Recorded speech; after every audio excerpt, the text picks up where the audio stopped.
Thank you, ladies and gentlemen. You may please be seated.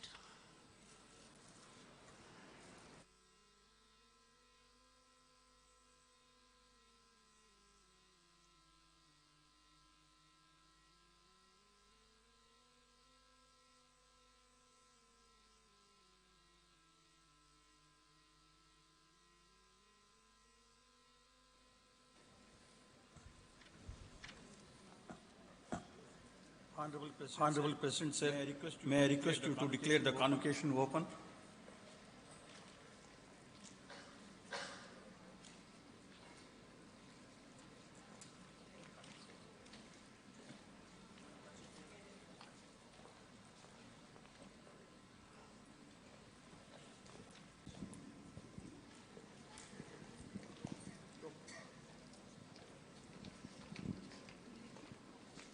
I declare the convention open.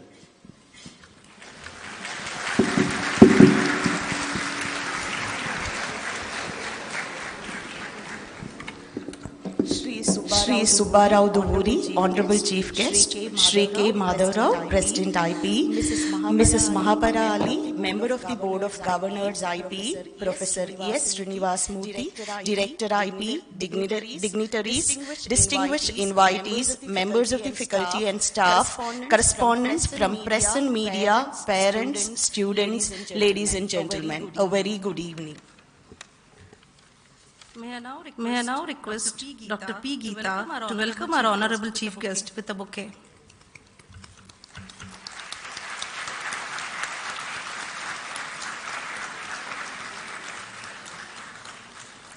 May I now invite Dr. Usha Noori to welcome Honorable President IPE with a bouquet.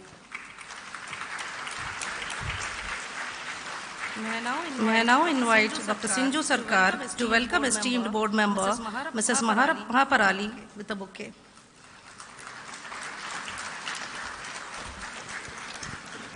May I now invite Dr. Swati Mathur to welcome respected Director Professor S. Srinivas Murthy with a bouquet.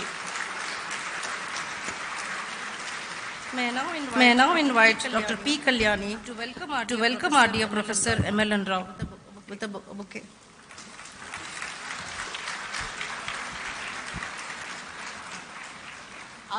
IPE, in its journey of 60 years, is committed to imparting holistic quality management education through constant engagement, devotion, and by marching an extra mile to take the momentous task of molding young leaders of today and tomorrow.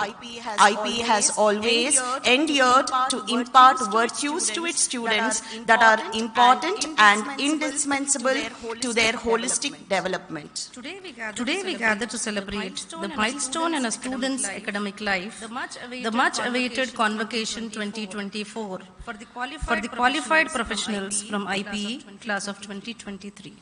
We would like to begin the event with the recitation of the poem expressing our gratitude and appreciation to Mother Nature. The verse is an extract from Gitobitan written by Bengali polymath Rabindranath Tagore. May I now call upon Mr. Satya Sudarshan, Mr. Ramcharan and Mr. Jnanananda to recite the poem in appreciation of Mother Nature for the ecstasy and harmony nature drives into our lives.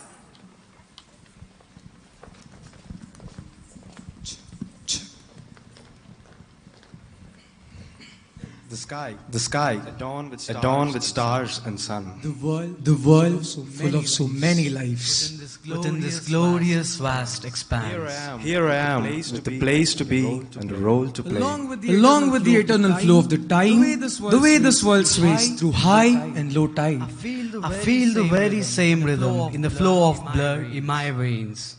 Walk on this earth, barefoot on the grass. Surprised and adored by the aroma of the flowers. All I see seems made out of bliss. Eyes are wide open, ears are eager. My life is pouring out like a flowing river. My heart seeks out for the unknown that lies within everything known. Thank you.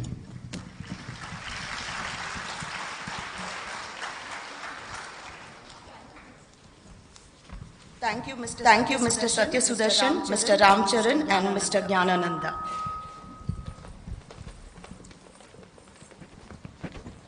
I now call upon Professor S. Srinivas Murthy, Director IPE, to deliver the welcome address. Professor Srinivas Murthy is currently Professor of Finance and Director, Institute of Public Enterprise, IPE, Hyderabad. He brings with him nearly 3 decades of experience in teaching, academic administration, research, training and consultancy at IPE since his date of joining the institute as faculty member in 1994. He received Divang Mehta Award for Best Professor in Financial Management, CSR Eminent Director of Leading Institute India Award, and Business Leader of the Year Award for outstanding contribution to education. Welcome, sir.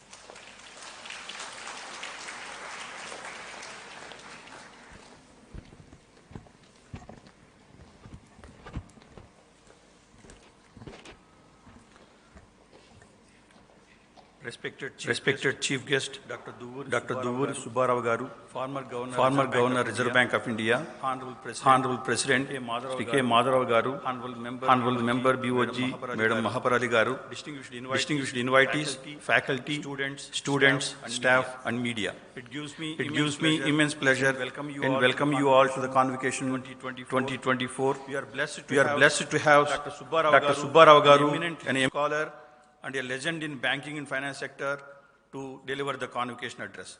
Welcome you, sir. I welcome our Honorable President Sri K. Madharao Garu, former Chief Secretary, Government of Andhra Pradesh, who has been our guiding force in taking the institute to the next level, and for his continuous guidance and support. I welcome Honorable Member BOG, Madam Mahaparali Garu, who has been a pillar of support and guide for all our endeavors. Thank you very much, Madam. A special welcome to the graduate students of class of 2023 and all the faculty, staff and students present here. So these 443 students have undergone an excellent training during their 2-year stay at the campus. They have been provided with excellent teaching inputs by the faculty members consisting of 56. The pedagogy followed by the faculty for this batch of students include lectures, discussions, case study presentations, simulations, book reviews, Excel-based exercises, article review presentations, etc. For these students, we have also arranged industrial tours, visit to T-Hub, Akshaya Patra Foundation, orphanages, to groom them into socially responsible managers. We have offered them a wide variety of electives, which include marketing, finance, operations, systems, business analytics, economics, and entrepreneurship. Within each elective, we have offered them a wide choice of subjects, which is well appreciated by the recruiters. No institute in the country offers so many subjects under each specialization. For example, in finance alone, we offer about 15 subjects, and students have the choice of choosing any 4 out of them. And that has made the recruiters happy, and more recruiters are visiting the campus. And students had a memorable campus life with their active participation in various student clubs, which include marketing club, finance club, operations club, HR club, photography club, book reading club, social club, cultural club, etc. There are more than 12 clubs are there, and they have actively participated in all the clubs. We strongly believe that learning takes place not only in the classroom, but outside the classroom. Every day, the last hour is kept for the club activity, and during the year, the students have plenty of activities which help them in their personal development, improving their communication skills and networking skills. And the students have also actively participated in the intra-college sports event Sangram and inter-college sports festival Ranarangam. The students have recently organized Samskruti, a national management fest, successfully. And for the benefit of the guests we are present here, our management has been very kind, and it has offered scholarships to the students. And in this batch, 66 students have bagged scholarships worth 52 lakhs. And all the students have got 100% summer internship project, which happens immediately in the first year. And when they enter second year with specializations, they have completed the course. Almost 95% of the students are placed on campus with the highest salary of 24.75 lakh, while the remaining 5% joined their family business or planned their studies abroad. And in this batch, out of the total number, 106 students obtained distinction, and 308 students first division, 4 students second division, and 17 students passed division. We wish them all the best and compliment them on the occasion of this convocation. Thank you.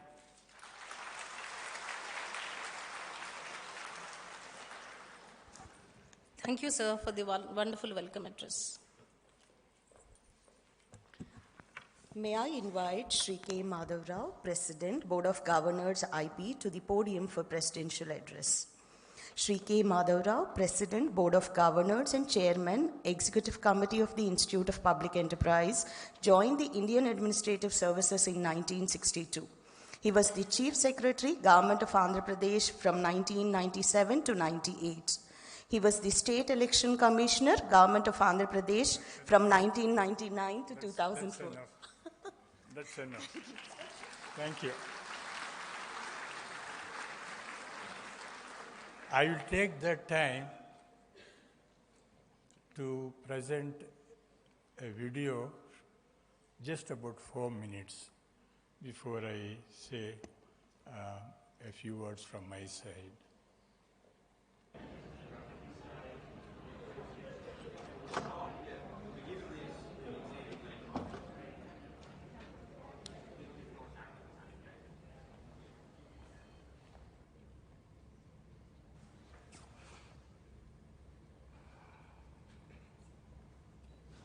You there, second desk, blue jacket. What is your name? My name is Alexis. Alexis, please leave my lecture room. I don't want to see you at one of my lectures ever again. I don't understand. I am not going to ask a second time. Thank you.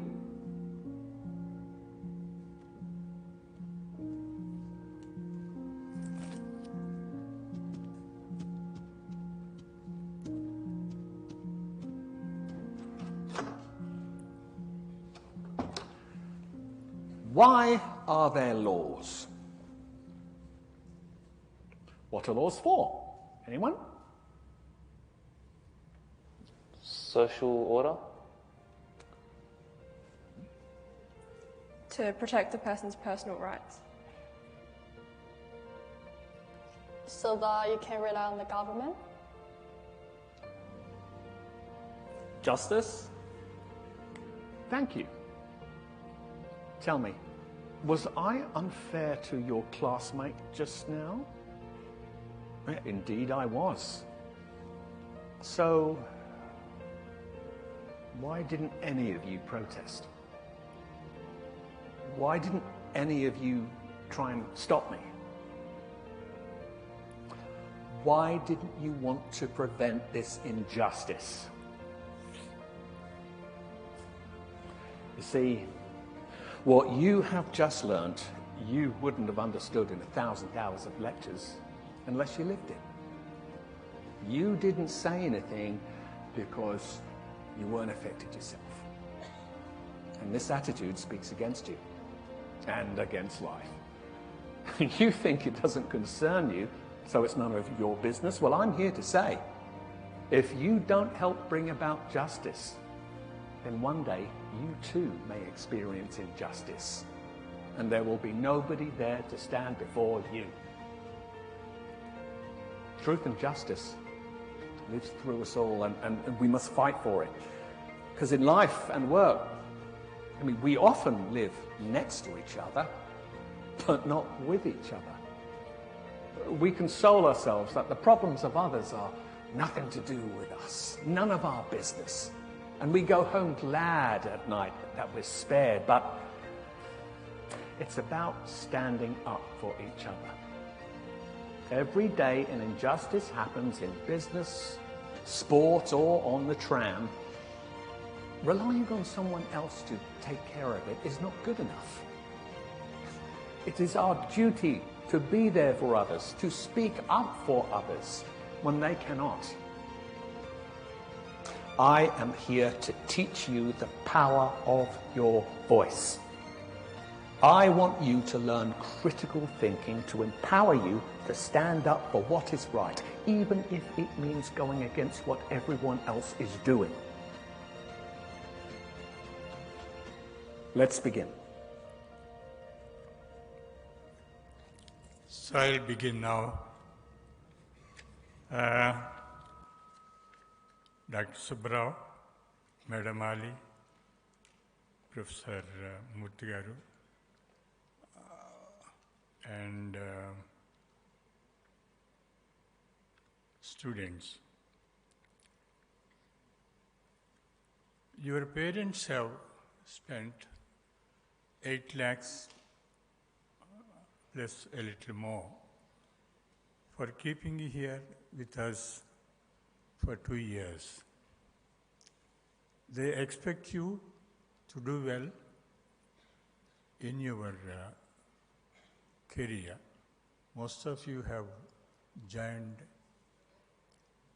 private companies because the public sector is more or less disappearing. Some of you have chosen to stay back for other possibilities like going for higher studies, join your own family business, or maybe a startup. So you should fulfill your parents' expectation. When you join a company, do well, earn well, and go up in the ladder. But is that all?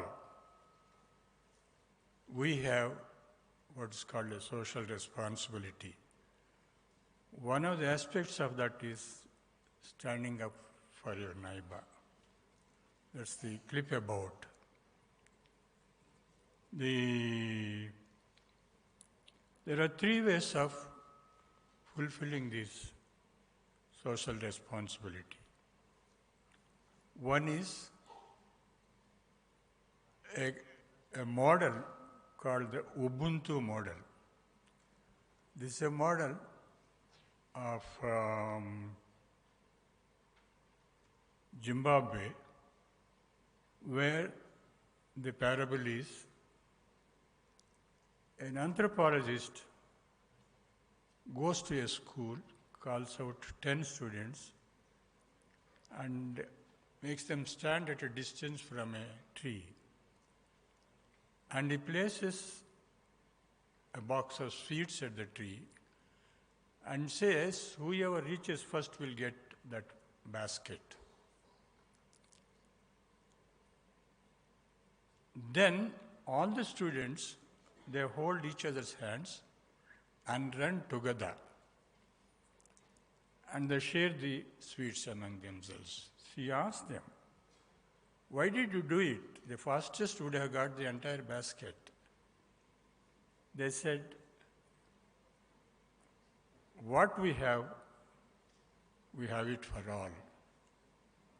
What all we have, is for everyone.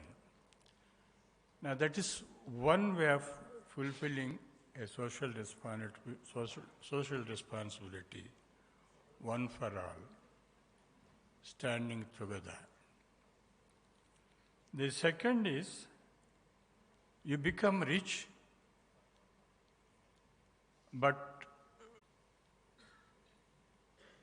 and now we have that CSR facility also for corporations, but as an individual, you make donations.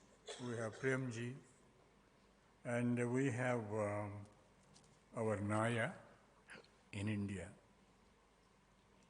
Bill Gates and Beckett in America, and so forth. So you enjoy your riches, but give a part of it for those who are less vested than you. The third one is where you do not have this kind of option is service. Now, recently, I visited a village called Challapalli in Krishna district. There is a couple of, two doctors. The gentleman doctor is from my village, and the lady whom she married, she is also a doctor, she is from Guntur. They went to Challapalli about 15 years back, and then started their practice because he is from a communist village. Ours was a communist village. Challapalli is another communist village. He thought it will be a sort of known ground for him. And then he found, both of them found that like any other village, the roadsides are all used for as public toilet. The streets are used for throwing the garbage. They were feeling terribly uncomfortable. They thought they should do something to improve this position. And lo and behold, they think of doing what a health worker does, paid health worker does to panchayat. They take a bucket and a broom. They clean the road margins dirtied by the people who do not have their own private latrines. And people identify them as a doctor couple. A few of his colleagues or the citizens of that panchayat see this and say that, see what sacrifice they are making for the society, cleaning up what others should have done. Even those who had private latrines, they were using the roadside because it's more comfortable for them. Ages together, that was the practice. And in my village, I got every poor man a toilet, and I haven't succeeded in making them use them. Every time I go to my village, I tell them, why don't you use it? He said, how can we sort of empty our bowels in our own house? What are the roads meant for? What are the fields meant for? Now, these people, they didn't give up. They went on doing it. The volunteers increased from 10 to about 100 now.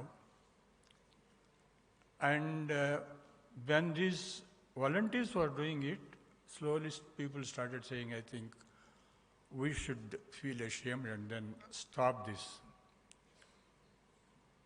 And they were able to stop eating in the public places. But the garbage on the streets was still a problem. The panchayats do not have enough funds to engage sanitary workers or have the trucks to pick them up to the garbage ground. So they started putting their own money, and for the last 10 years they were doing it. The doctor who is from my village rang me up about 10 days back and said, we are going to observe 3000th day of what we have started, Swachha Challapalli, clean Challapalli. Challapalli is the name of that panchayat. And later on they found that it's not enough if the village is clean. It should be beautiful, it should be green. They started planting the trees. And in the village, the electric poles were of a low height, so the moment the tree goes beyond 15-20 feet, the electricity people come and cut them off. So they said, maybe we'll have to have a combination. And they started putting flower plants. And in the last 10 years, the number of plants they have planted came to 27,000. I saw all of them. I drove through all the streets. I saw them. So now it's not just a clean Challapalli, it's a clean and beautiful Challapalli. Clean and green Challapalli. Now this is the third way of doing it. I have also seen a case, read rather, not seen, I didn't meet him. There was a gentleman called Diwan. He's a Brahmin from Mumbai. He was inspired by Vinoba Bhave and Gandhiji. So he saw the chamars skinning the dead animals and doing tanning and all that kind of dirty work.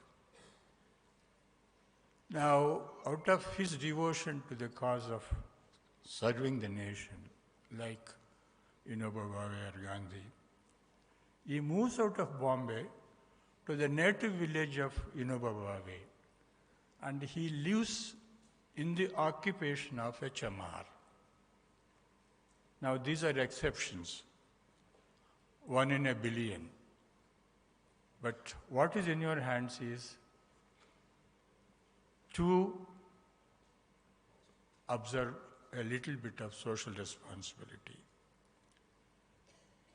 Now, when you go out, I would like to see IPE alumni not only doing well in their profession, but being known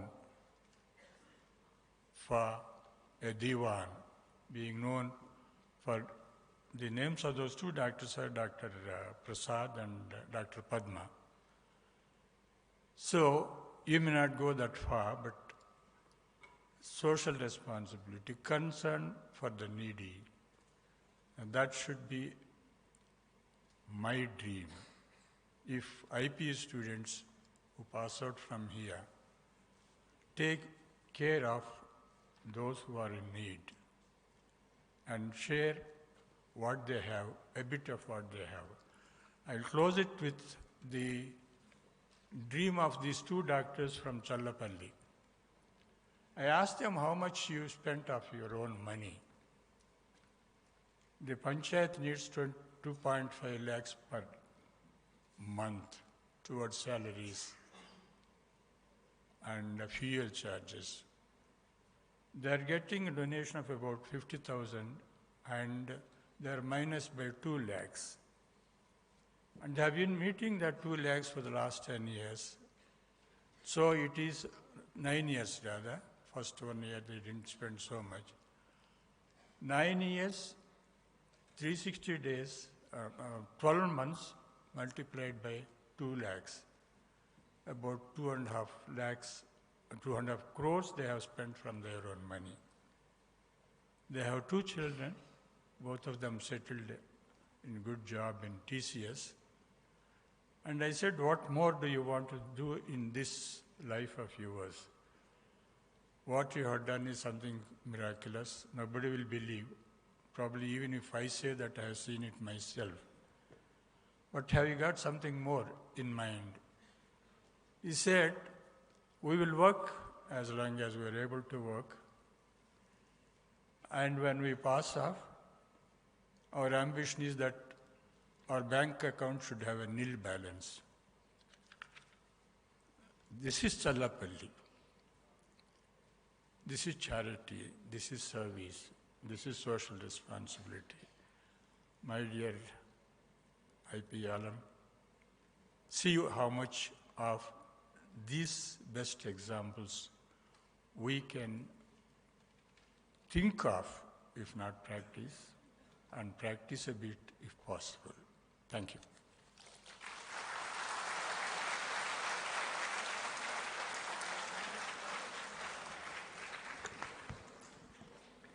Sir, your thought-provoking address on holistic sustainable development as an individual through individual social responsibility set a perfect platform for our convocation ceremonials.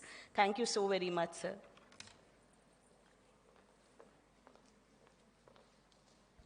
May I request Professor V. Srikanth, Dean Academics, to present the students to be awarded diplomas at the convocation to President IPE.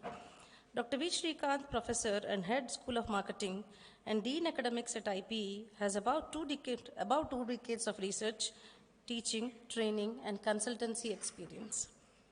Please.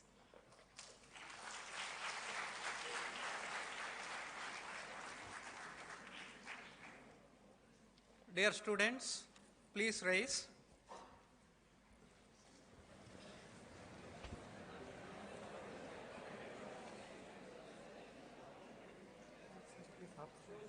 Only students. Only students.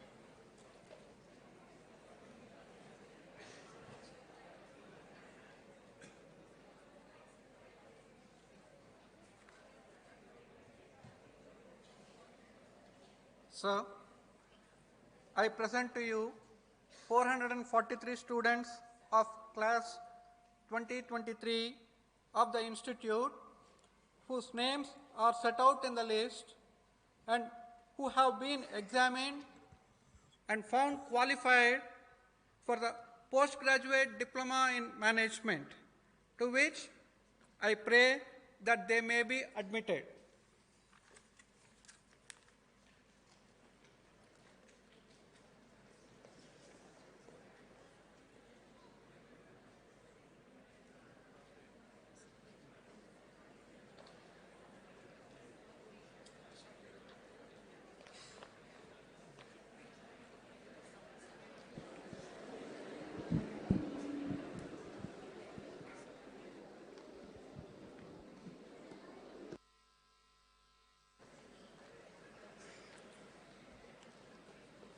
By virtue of authority vested in me as President of the Institute of Public Enterprise, I admit you all to the Postgraduate Diploma in Management and expect that you shall always prove yourself worthy of the qualification through thought, deed, and action.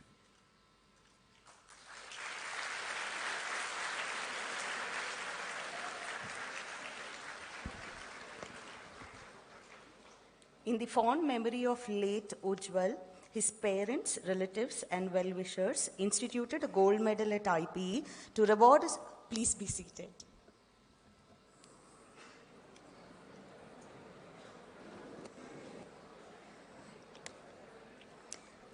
In the fond memory of late Ujjwal, his parents, relatives, and well-wishers instituted a gold medal at IPE to reward a student who excelled in academics, extracurricular activities, and demonstrated exemplary leadership skills. Ujjwal was born in 1979 to Mr. M. Rajendra Prasad Babu and Mrs. Aruna Devi in Guntur. Mr. Rajendra Babu, hailing from an agricultural background, is a chemical engineer from UDCT, Mumbai. A student of St. Anthony's School, Himayat Nagar, Ujjwal completed his commerce graduation from Badruka College of Commerce and his PGDBM from IPE in the year 2001 at the age of 21. Ujjwal was a very committed, focused, and honest student throughout his student days and continued his professional career in the same mold. A leader and a good team player, Ujjwal proved his mettle in his career by growing rapidly. His target-oriented mindset and perseverance won him many laurels in the organizations that he worked for in his short career spanning only 11 years. His competence enabled him to excel in different companies like HSBC, ICICI, and Birla's in various capacities. He was the national head institutional sales at Aditya Birla Money at the time of his tragic demise. Ujjwal was truly an all-rounder, being a very successful quizzer, debater, dramatist, sportsperson, and had won many prizes. IPE's faculty found in him an able, sincere, and excellent leader who could act as role model for fellow students. Ujjwal's progress in his professional career was cut short tragically in 2012, leaving a host of friends and relatives in deep sorrow. His parents, relatives, and well-wishers, in their quest to keep his memory alive, established a trust in his name to recognize and reward talent and competence in the years to come in different fields. A gold medal is being presented to the PGDM toppers of the class of 2023 by this trust. I now request the Chief Guest and President IPE to present the Ujjwal Mudana Memorial Gold Medal and also distribute postgraduate diploma certificates. I now call upon Mr. Adduri Aditya, topper of PGDM class of 2023, to receive the gold medal.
May we now call upon students of PGDM to come on to the dais to receive their certificates as per the names announced.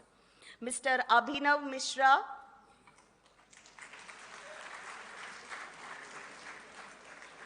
Mr. Ehsan Kausar Ali,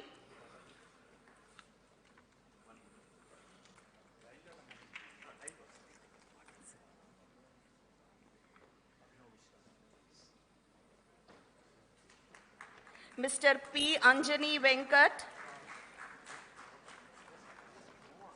Mr. S. Anish Kumar, Mr. Anirudh V. Rangarajan,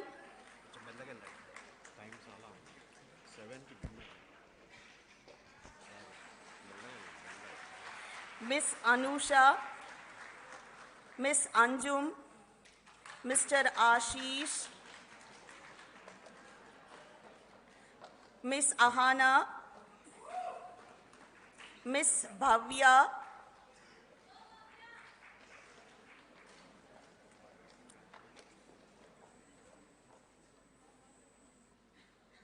Mr. M. Chakradhar,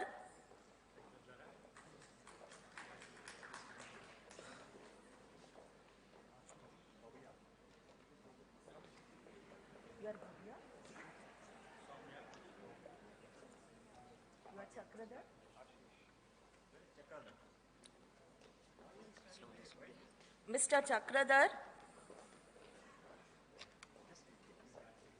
Mr. Sheshasai, Mr. Sheshasai, Mr. Aditya,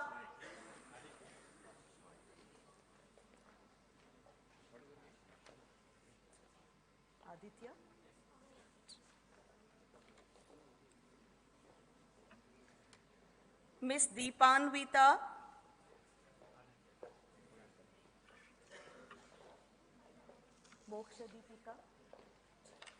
Miss Moksha Deepika,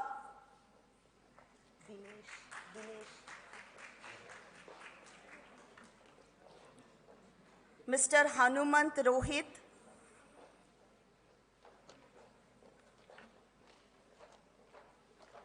Mr. Karthik Suresh,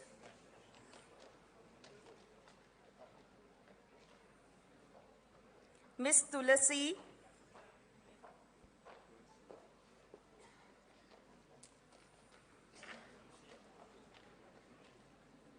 Mr. Mahender Reddy,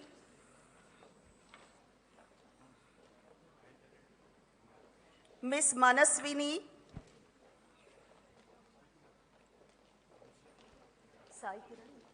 Mr. Sai Kiran,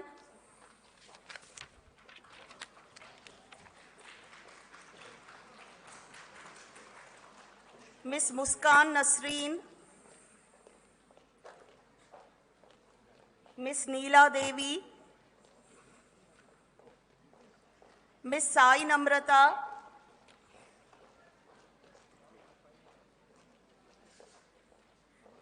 Miss Fani Hima Bindu,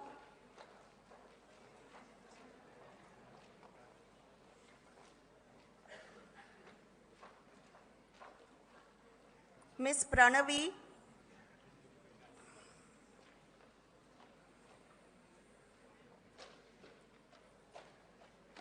Miss Priyanka Ramakrishna,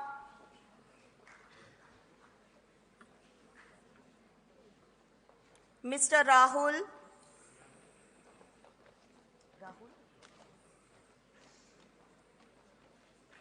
Mr. Ramasubramanian Anirudh,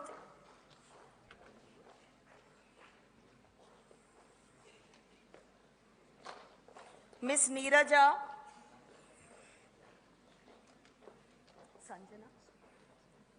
Miss Sanjana,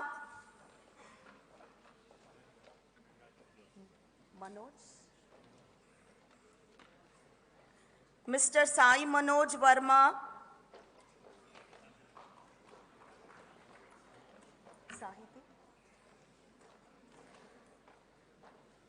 Miss Sahiti,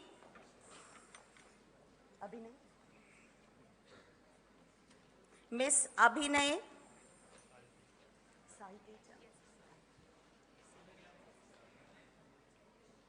Miss Sai Teja,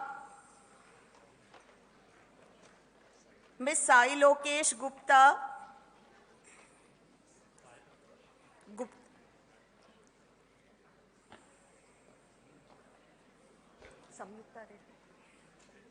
Miss Samyukta Reddy,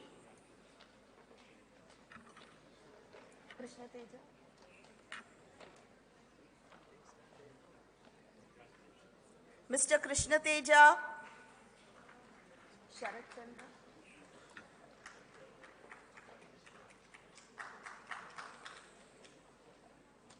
Mr. Sharat Chandra,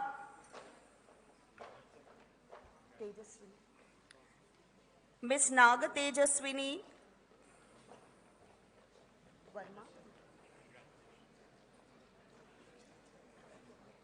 Mr. Sri Vibhav Verma,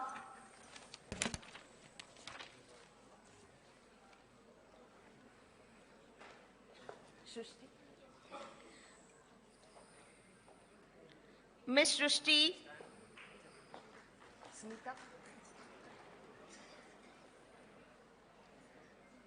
Miss Smita, Miss Smriti,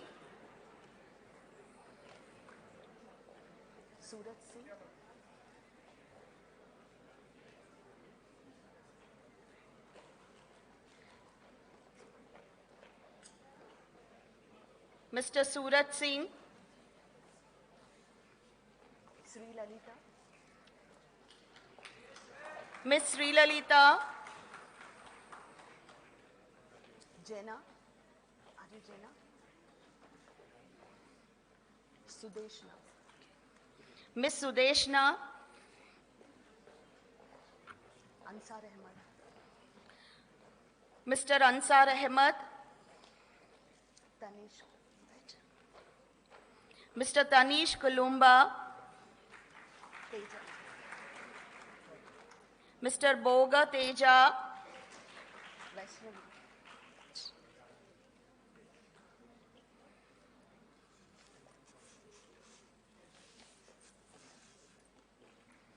Miss Vaishnavi, Veda Vikas,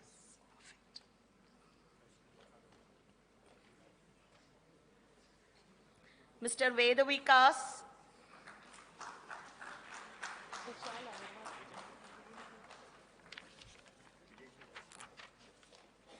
Mr. Vijay Shankar, Yashwant Raj, Mr. Yashwant Raju, Venkata Kamal Siddharth. Okay, please. Miss Yukti, Mr. Venkat Kamal Siddharth, Anupriya, Miss Anupriya, Anusha, Miss K. Anusha, Vanilla,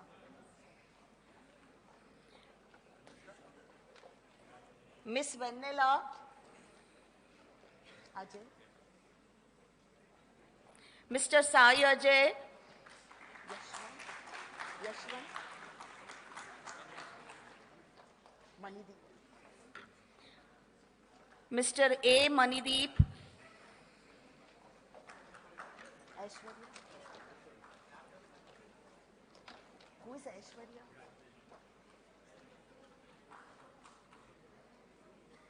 Miss Sai Kiranmai,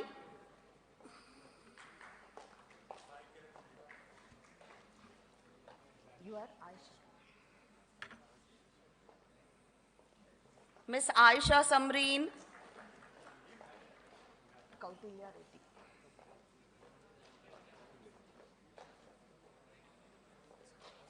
Mr. Kautilya Reddy, Soundarya. Miss Sai Soundarya, Naveen. Mr. Naveen Sai Charan, Satyahima. Miss Ahalya Satyahima Sahiti, Pranuti. Miss Sai Pranuti, Anand.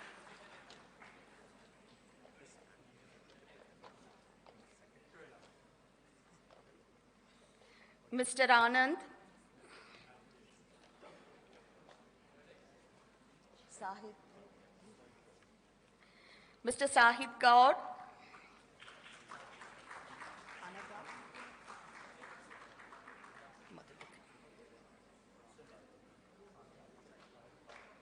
Miss Anagha Madhulika,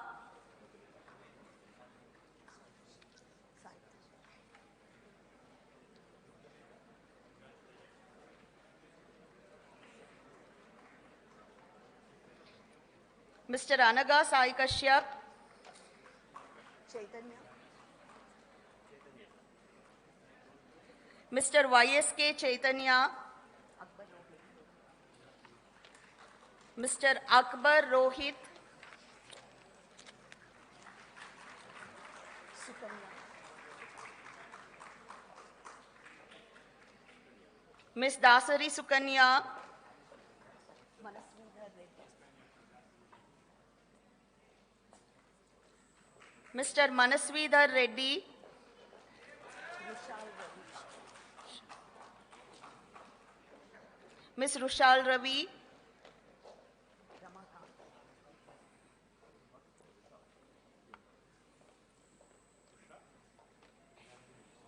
Mr. Ramakant,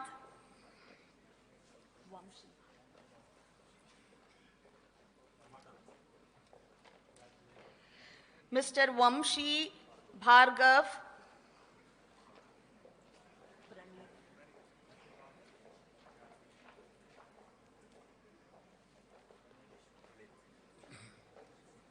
Mr. Koti Praneeth,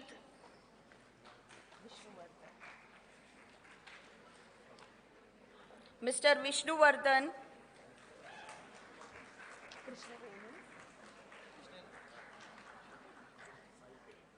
Mr. Sai Kiran,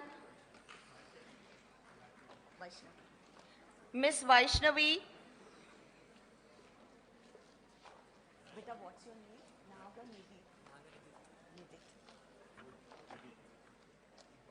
Mr. Naganidit,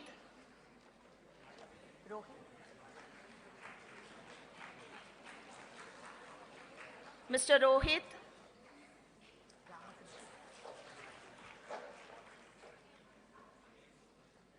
Mr. Ramakrishna,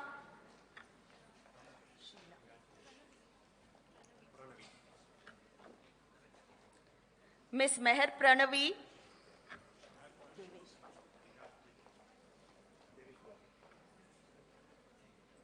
Mr. Devesh Babu,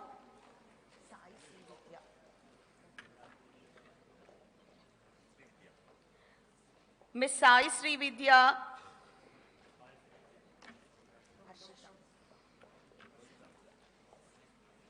Miss Sai Harshita,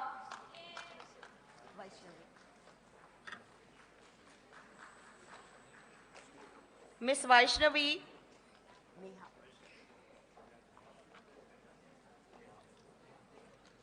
Miss Neha,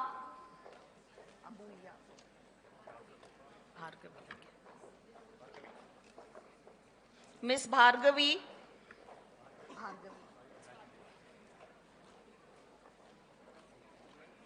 Miss Sai Lakshmi Bhargavi,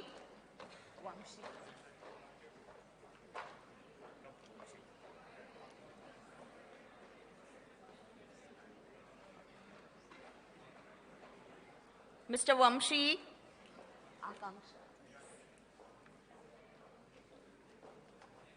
Miss Akanksha,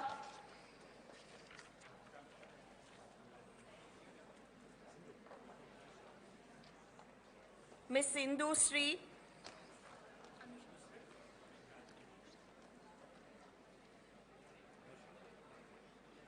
Miss Anusha,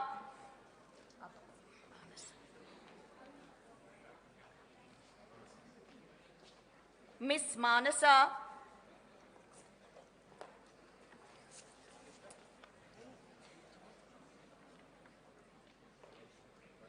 Miss Varshini,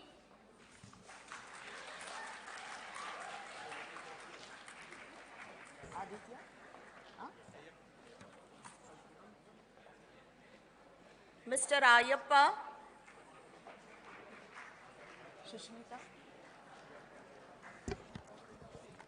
Miss Shushmita,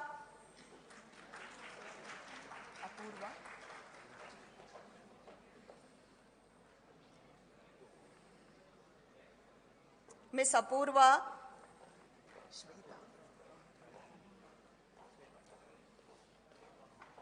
Miss Tejasvi Sweta,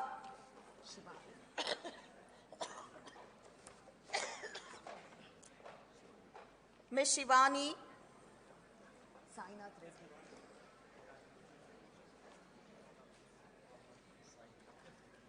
Mr. Sainath Reddy,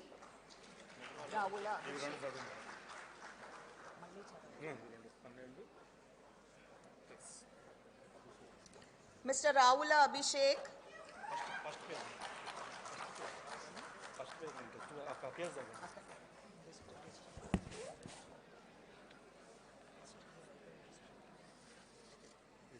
Mr. Ahona Das,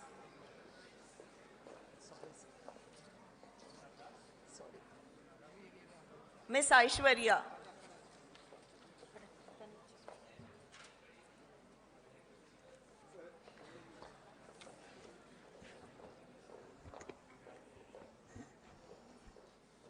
May we call upon students of PGDM Marketing to come onto the dais to receive their certificates as per the names called now. Mr. Akshay Sai Saxena,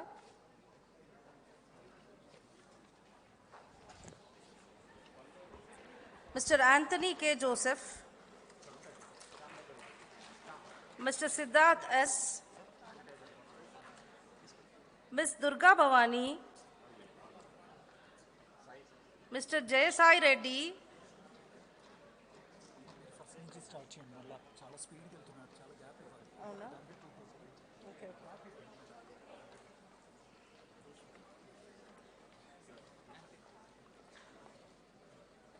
Mr. Siddharth S.,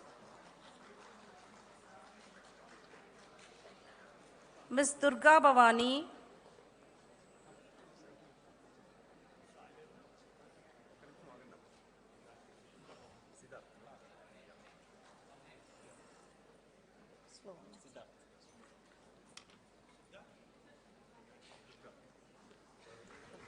Ms. Durga Bhavani, Mr. Jayasai Reddy,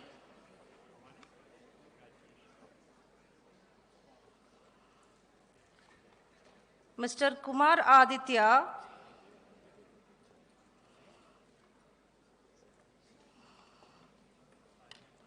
Mr. Thomas Rao,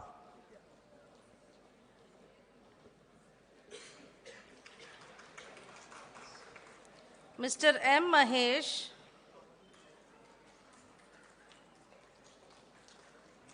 Mr. Nikhil Hansraj,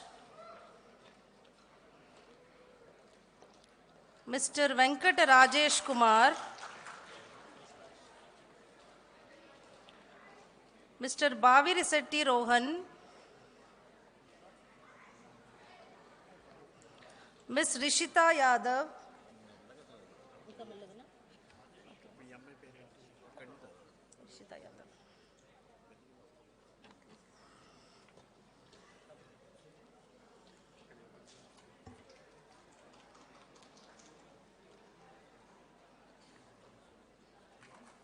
Mr. Bhavisetti Rohan, Mr. Kotagiri Yashwant, Mr. Senapati Venkat,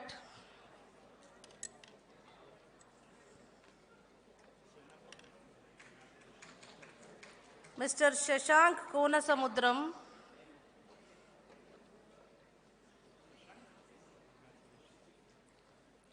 Ms. Siddhi Raj,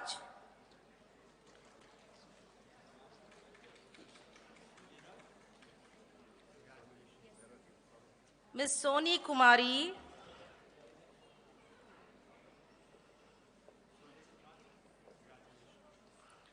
Mr. Tarun Lakshmi Narsimha,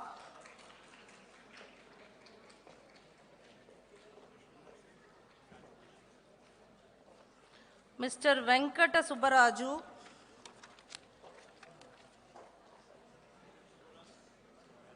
Mr. Akutota Vamshi,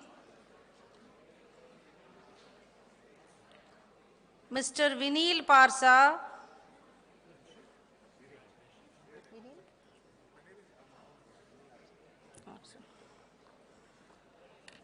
Mr. Devasani Vivek, Mr. V. Rahul Patro,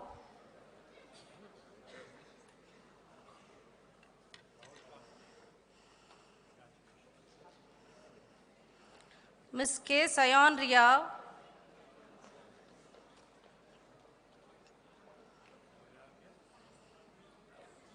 Mr. Mates Ravan,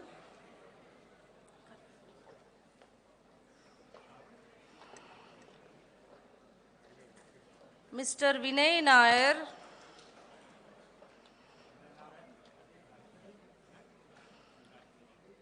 Mr. Dammalapati Sashi,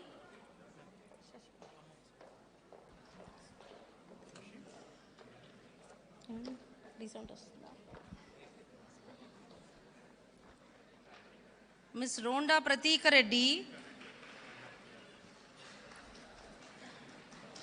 Miss Caroline, Miss Mansi Gupta,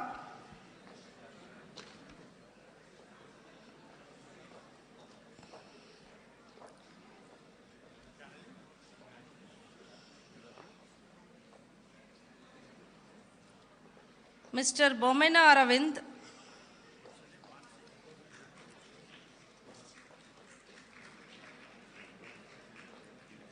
Miss Kalasri Mahalakshmi,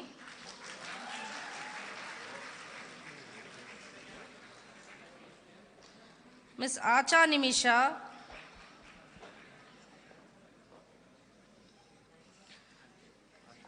Miss Gautami Sitapalli,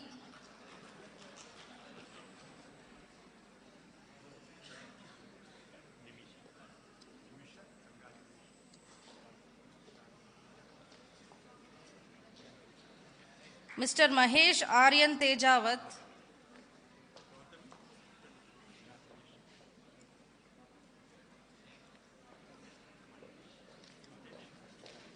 Mr. Karthik Reddy,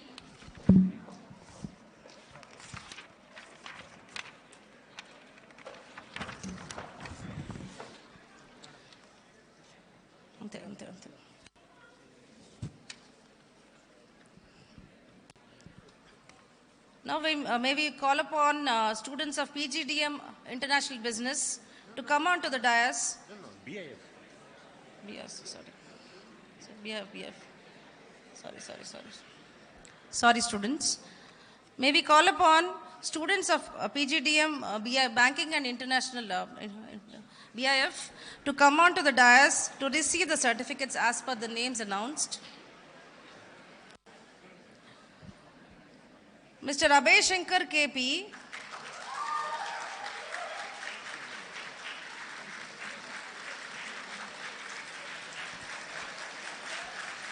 Mr. Lavisetti Akhil,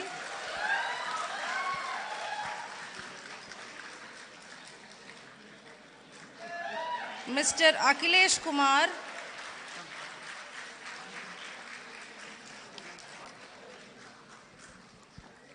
Ms. Amrita Mishra,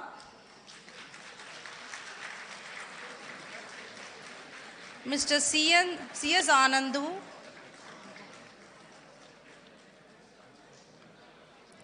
Mr. Anubhav Rai,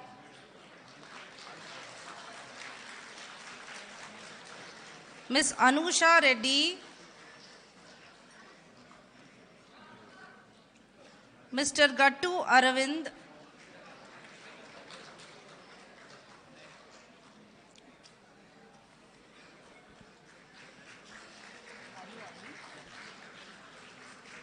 Mr. Arvind Sai Reddy,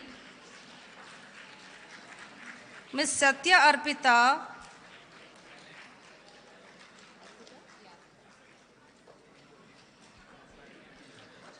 Ms. Sayaparaju Bhanushri,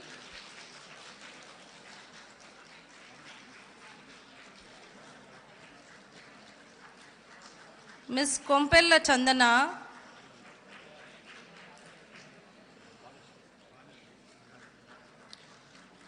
Ms. Inturi Chinmayi,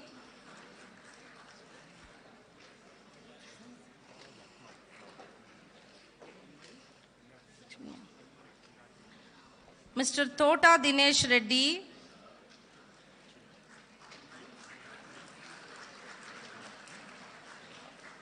Mr. Muhammad Mahmood,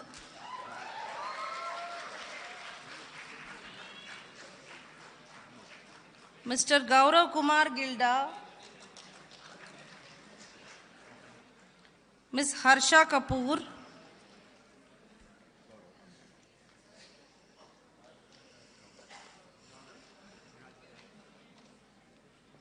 Mr. Jagadiswaram M,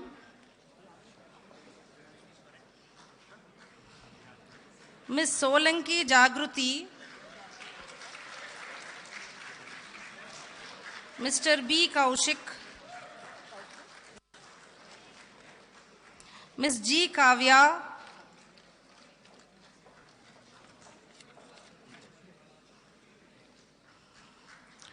Ms. Duggaraju VNS Kirtana,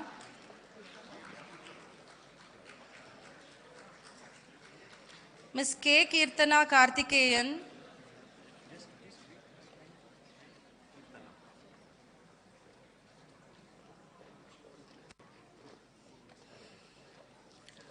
Ms. Kirtana Reddy,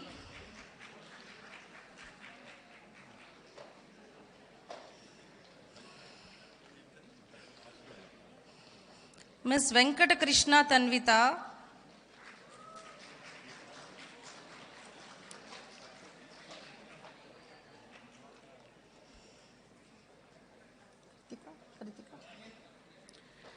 Ms. Kritika Thakur,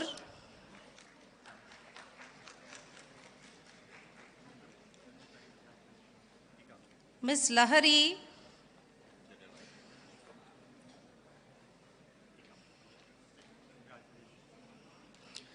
Ms. B. Lakshmi Gnanita,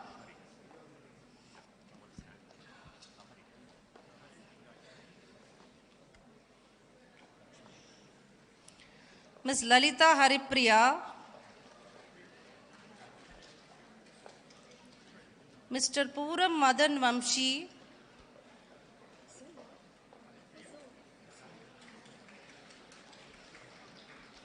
Mr. Arjun Nair,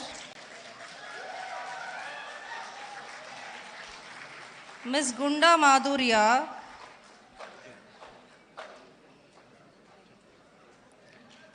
Mr. Mayank De,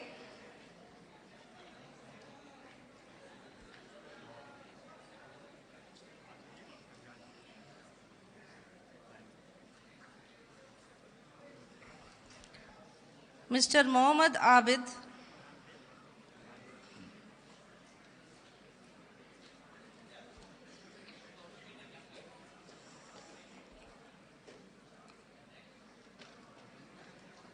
Ms. Nagalakshmi Shriya,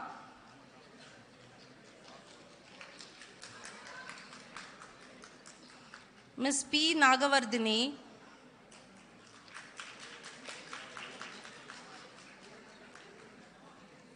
Mr. S. Nikhil Sai,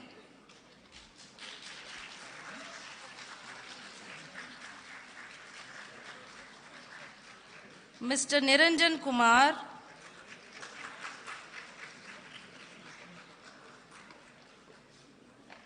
Mr. Somaram Nitin,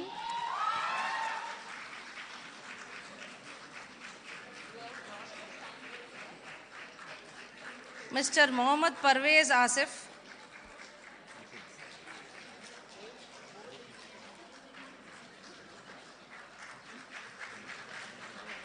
Mr. Asha Boyna Harish,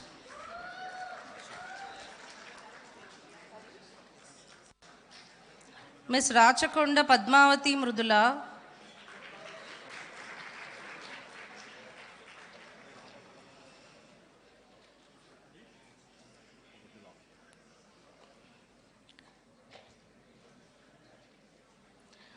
Mr.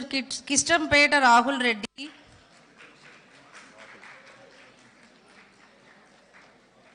Mr. Raj Sharma,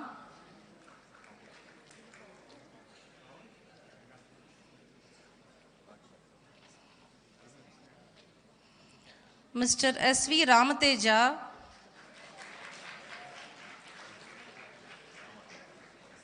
Mr. Kanukollu S.J. Revant,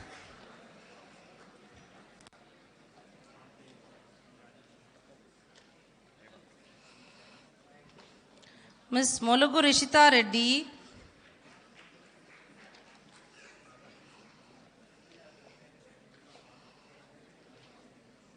Ms. Nakirikanti Soumya, Mr. Madirala Sagar Prakash Reddy,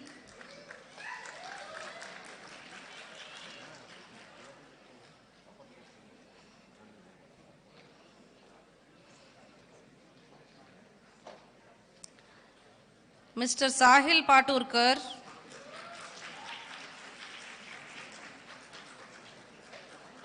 Ms. Sai Lakshmi Supriya,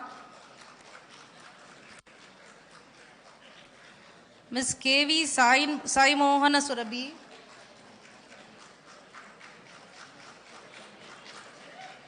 Mr. Sai Sri Manishankar Ramakrishna,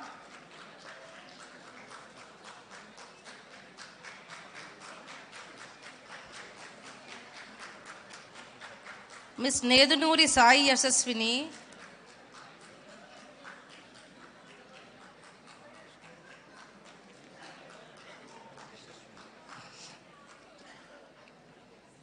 Ms. Saili Komavar,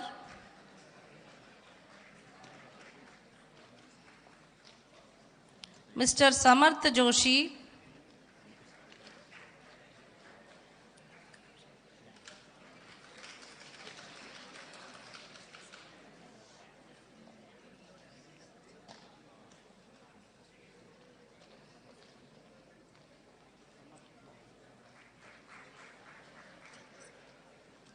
Mr. Chilukuri Sandeep,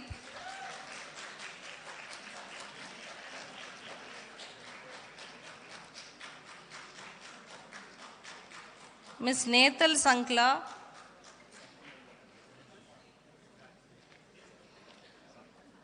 Mr. Sarthak Pathak, Mr. K. Sashirao,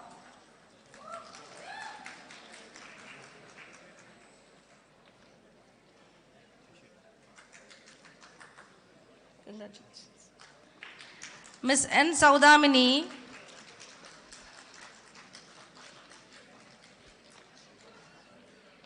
Ms. B. Sesha Akshara,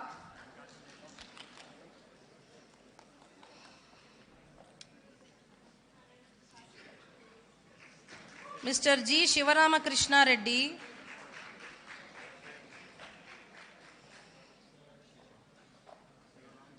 Ms. Shreya Krishna,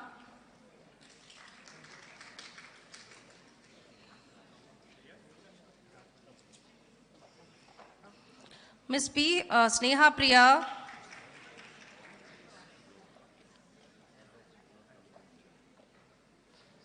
Mr. J. Sohan,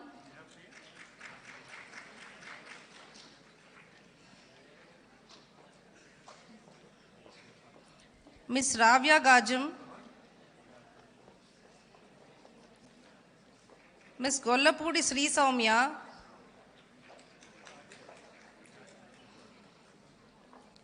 Mr. Chirivelli Srikar Sharma,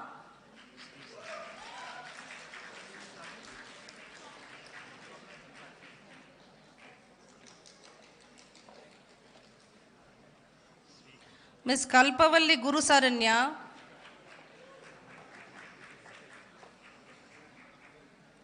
Ms. Susarla Shubha,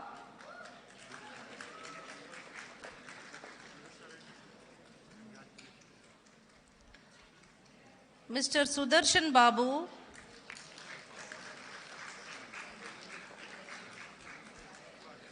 Ms. Tippavazala Samadyuti,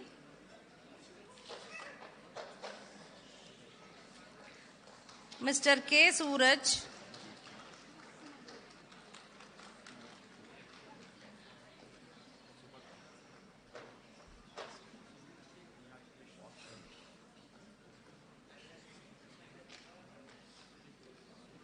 Ms. Sushmita Darawat,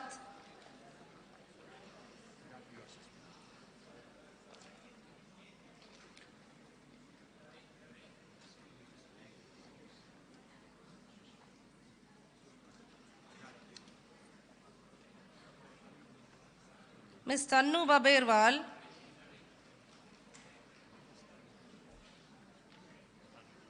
Ms. Dasu Gayatri,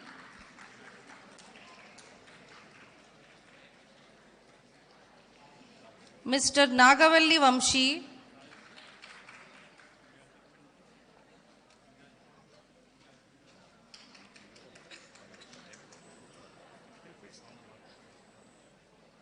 Ms. Varsha Reddy,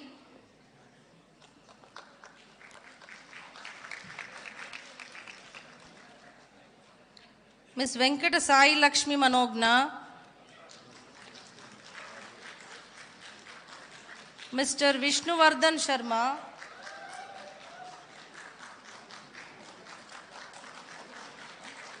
Mr. Vyamala Santosh,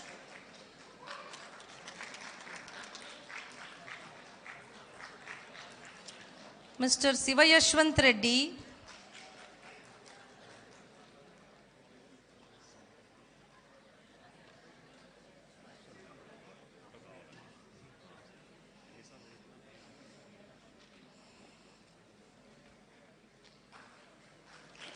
Mr. Yogesh Dadga,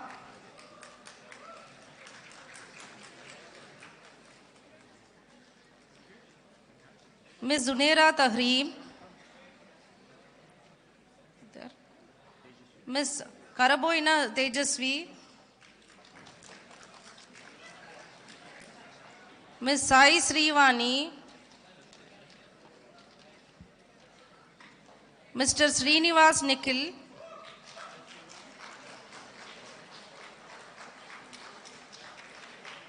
Ms. Sai Dhruvashri,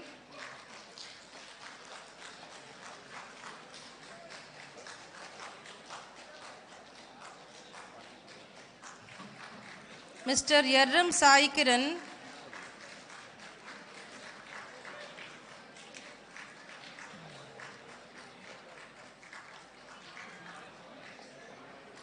Mr. K. Manikeshav,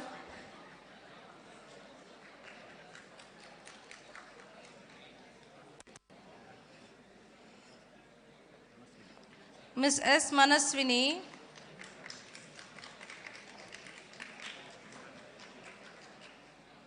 Ms. Cheruvu Bhavana,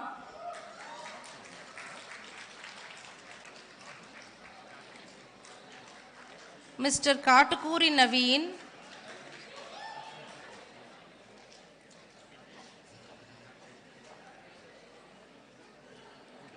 Ms. Pooja Pancharia,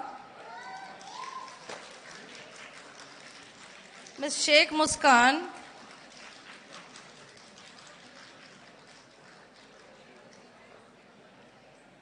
Mr. Chandu Sai Verma,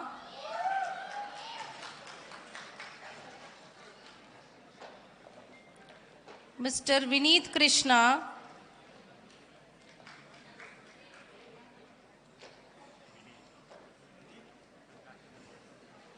Ms. Nikita,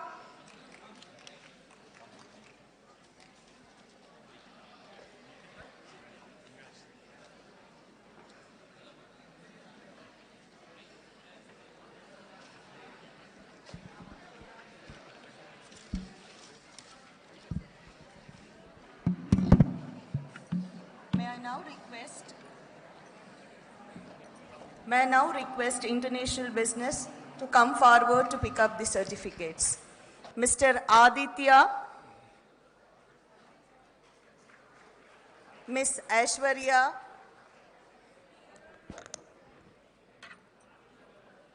Mr. Aniket,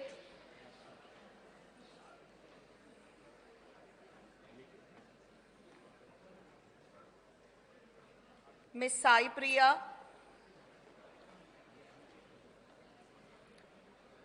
Ms. Anushka, Mr. Deepak Kumar,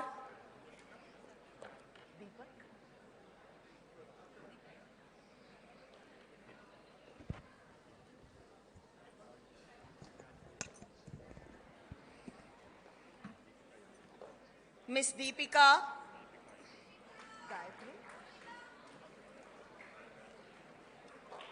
Ms. Gayatri,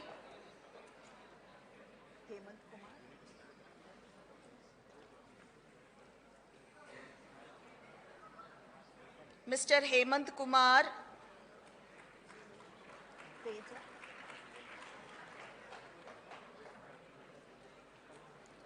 Mr. Mani Teja,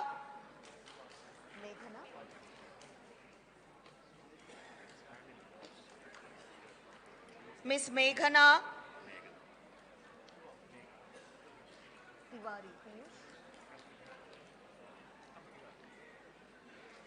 Mr. Piyush Tiwari,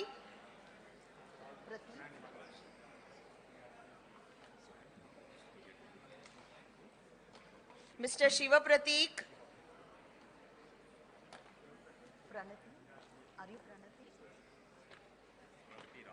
Ms. Sai Pranati Ram,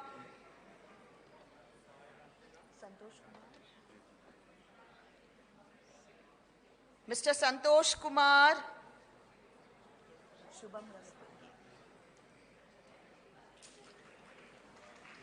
Mr. Shubham Rastogi,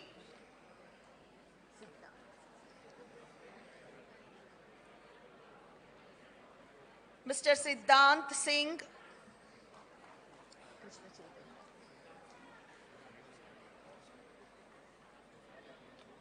Mr. Hara Krishna Chaitanya,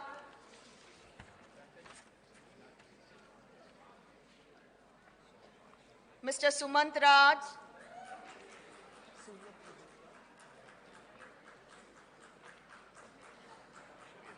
Mr. Surya Teja,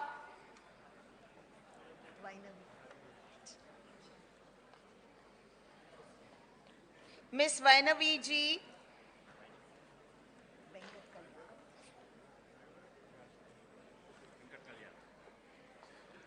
Mr. Venkat Kalyan,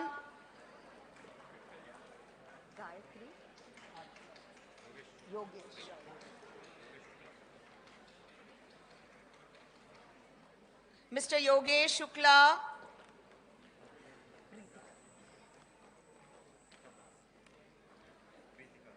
Miss C. Preetika Rani,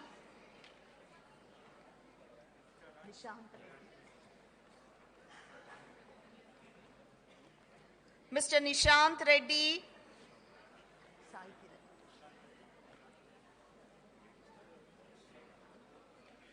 Mr. Venkata Sai Kiran,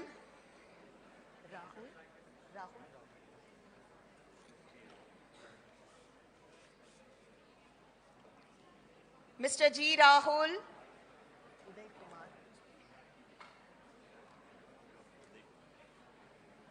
Mr. Uday Kumar,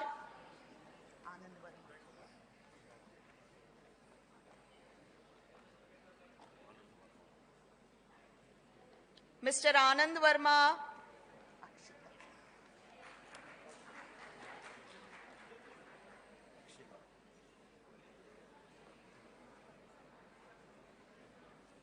Miss Akshita,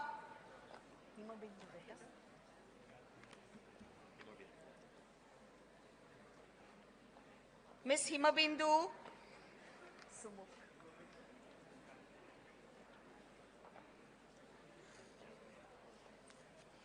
Mr. Sumukh Yadav,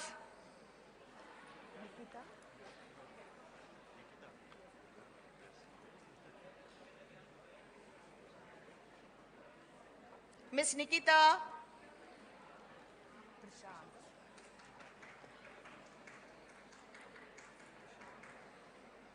Mr. V. Prashant,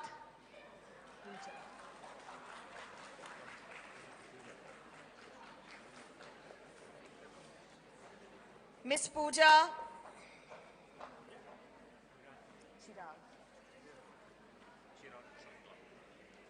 Mr. Chirag,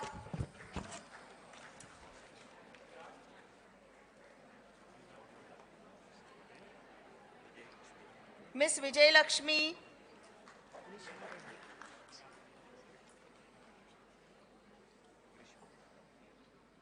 Miss Grishma Reddy,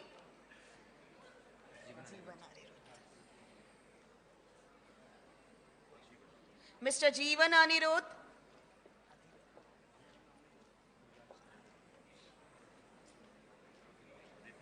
Miss Aditi,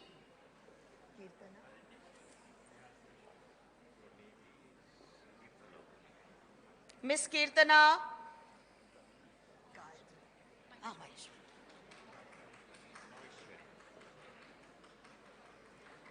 Miss Maheshwari.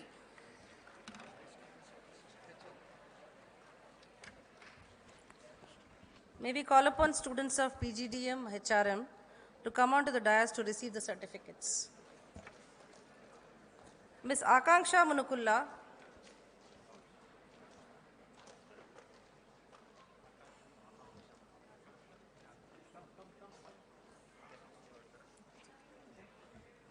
Miss Akanksha Srivastava, Mr. S. Akhilesh,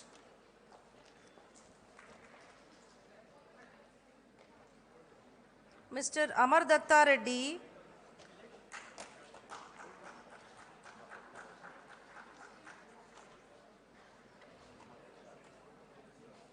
Miss Venkata Devi,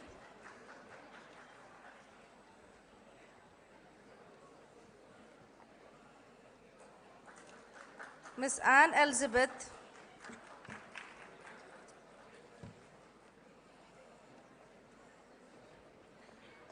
Miss Deepshika,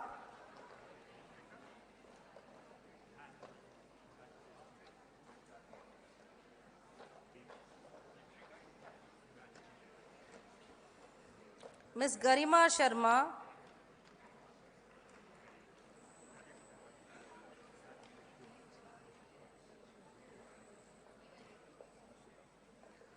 Miss Uppula Harshita,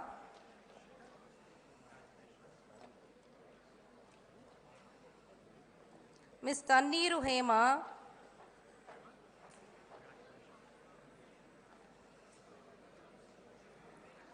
Mr. Jyotirmay Saha, Mr. M. Karthik,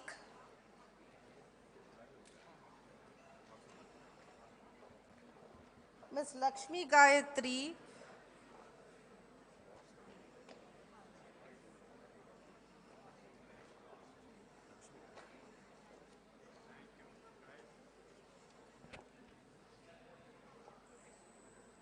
Miss Mahita Reddy,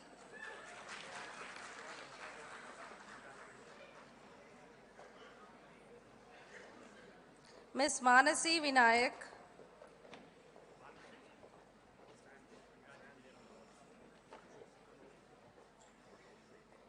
Miss Namrata Prakruti,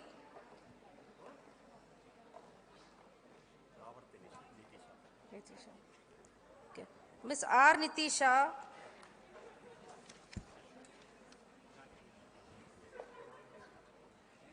Mr. Pavan Kumar, Miss Prasanna Kumar Ashrita, Miss Asta Priya,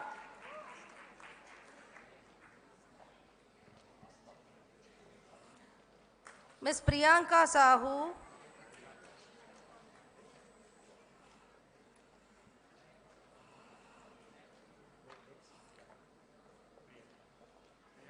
Miss Sai Arati Subramanyam,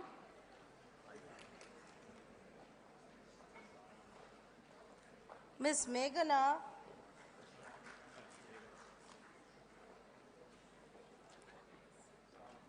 Miss G. Sahiti,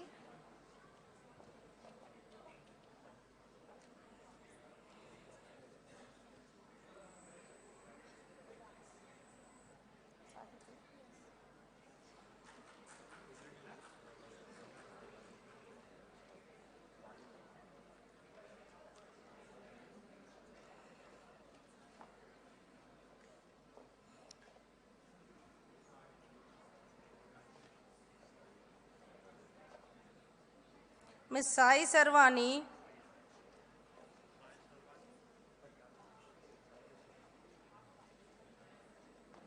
Mr. Sai Krishna, Miss Bachu Sai Sri,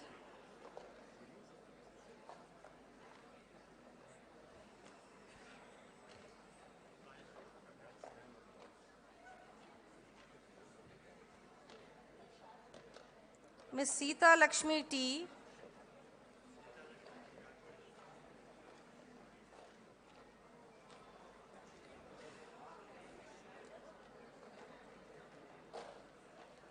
Miss Shamila Sai,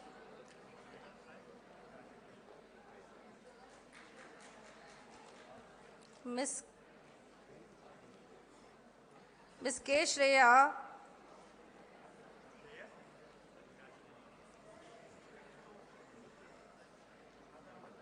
Miss Sindhu Priya,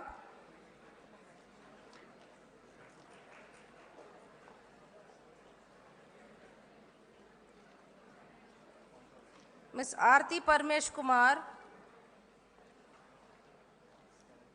Miss Neha Kumari,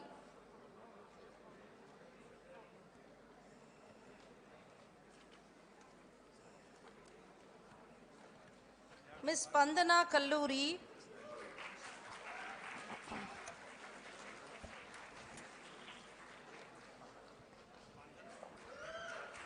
Miss Swati Nishala,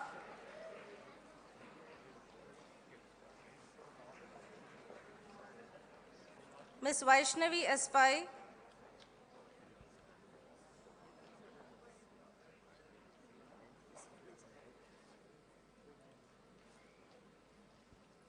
Ms. Venkata Nagagrishma,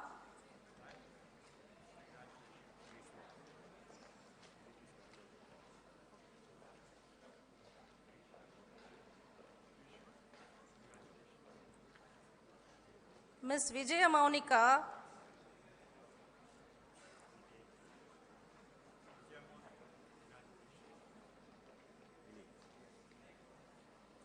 Mr. Bhavisetti Vineet,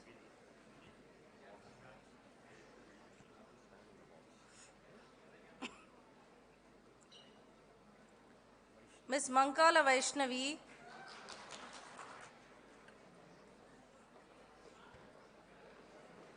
Ms. Cherupalli Ramya, Mr. Kadarla Avinash,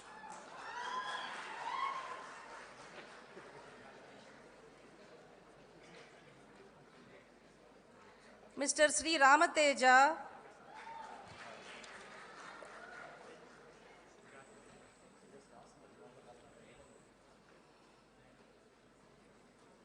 Ms. Lakshmi Haripriya,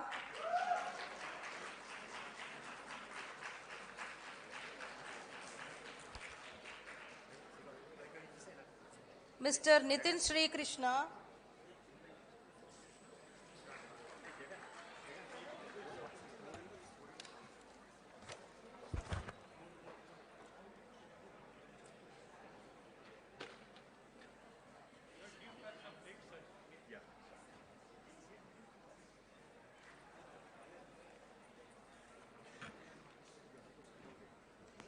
Mr. Abhishek Gaddam,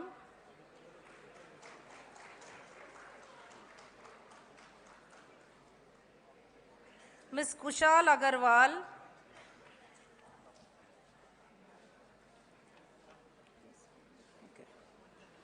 Ms. Akanksha Rasapalli,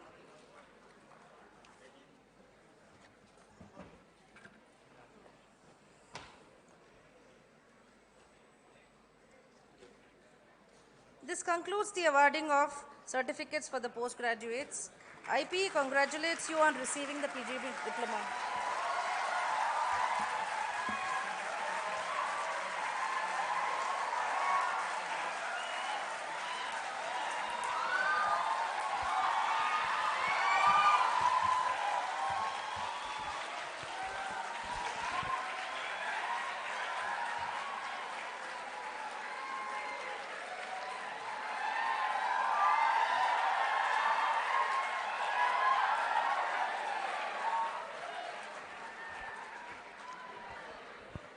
Hearty congratulations, students. May I now request our Honorable Chief Guest, Dr. Duvuri Subbarao, sir, to deliver the convocation address. Quickly, I'll read the biodata of sir. Shri Subbarao Duvuri served as the Governor of the Reserve Bank of India for 5 years during 2008-13. Prior to that, he was Finance Secretary to the Government of India during 2007-8 and Secretary to the Prime Minister's Economic Advisory Council during 2005-7. Dr. Subbarao joined the Indian Administrative Service in 1972, topping the highly competitive civil services entry examination in that year. As a career civil servant, he worked in various positions in the state government of Andhra Pradesh and in the federal government of India.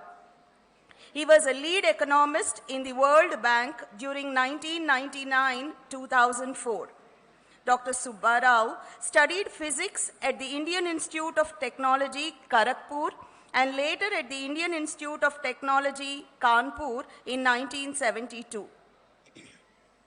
He went to graduate school at Ohio State University during 1977-78, where he earned an MS in economics and was subsequently a Fulbright scholar at MIT during 1982-83, studying public finance. He got his doctorate in economics from Andhra University in 1998. The global financial crisis erupted in mid-September 2008, just about a couple of weeks after Dr. Subba Rao assumed office as Governor of the Reserve Bank of India, and he led the effort to mitigate the impact of the crisis on the Indian economy and to institute economic and financial sectoral reforms reflecting the lessons of the crisis. Dr. Subba Rao served as alternate governor for India on the governing boards of the World Bank and the IMF. Dr. Subba Rao's book, Who Moved My Interest Rate, chronicling his experiences in leading the Reserve Bank of India through 5 turbulent years, is best known for the way he explained the policy dilemmas and challenges facing an emerging economy central bank in a globalized world. After stepping down as Governor RBI, Dr. Subba Rao was a distinguished visiting fellow at the National University of Singapore during 2014-18 and the University of Pennsylvania during 2019-20. Dr. Subba Rao is currently a senior fellow at the Jackson School of Global Affairs at Yale University, where he spends a few months every year.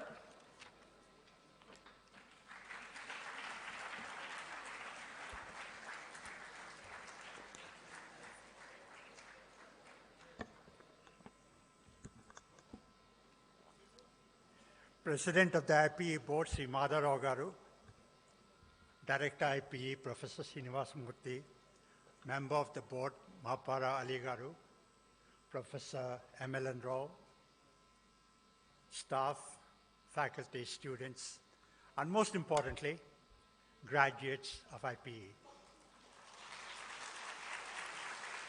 So many, many congratulations. Today is a great day. As they say, your education in the academia is complete. Your education in the real world is going to start today. You're going to go out into the world, make your lives, make your careers.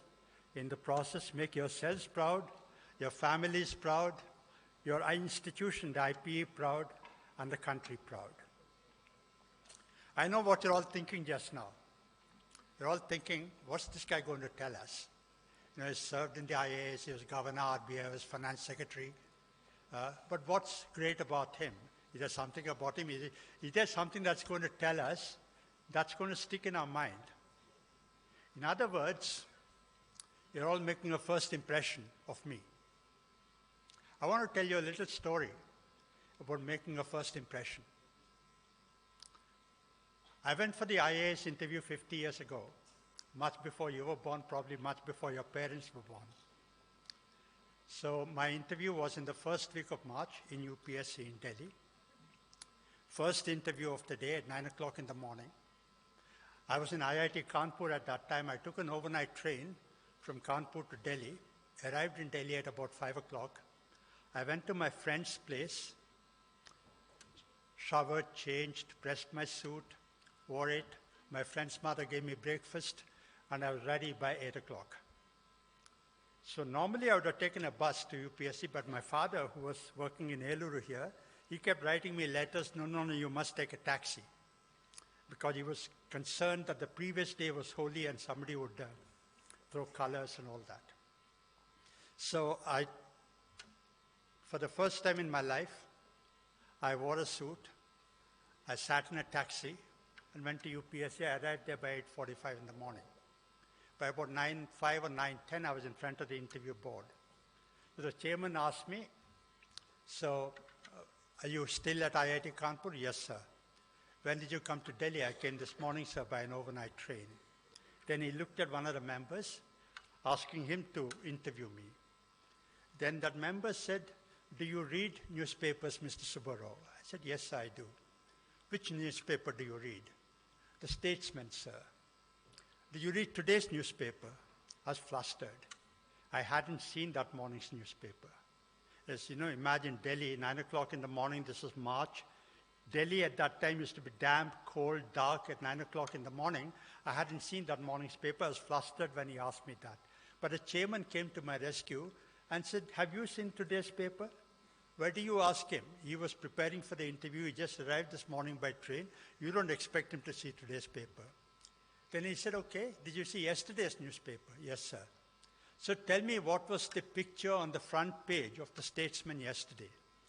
These days, if I look at a newspaper, I forget instantly what I see. But fortunately, I was young at that time, like you people, I remembered.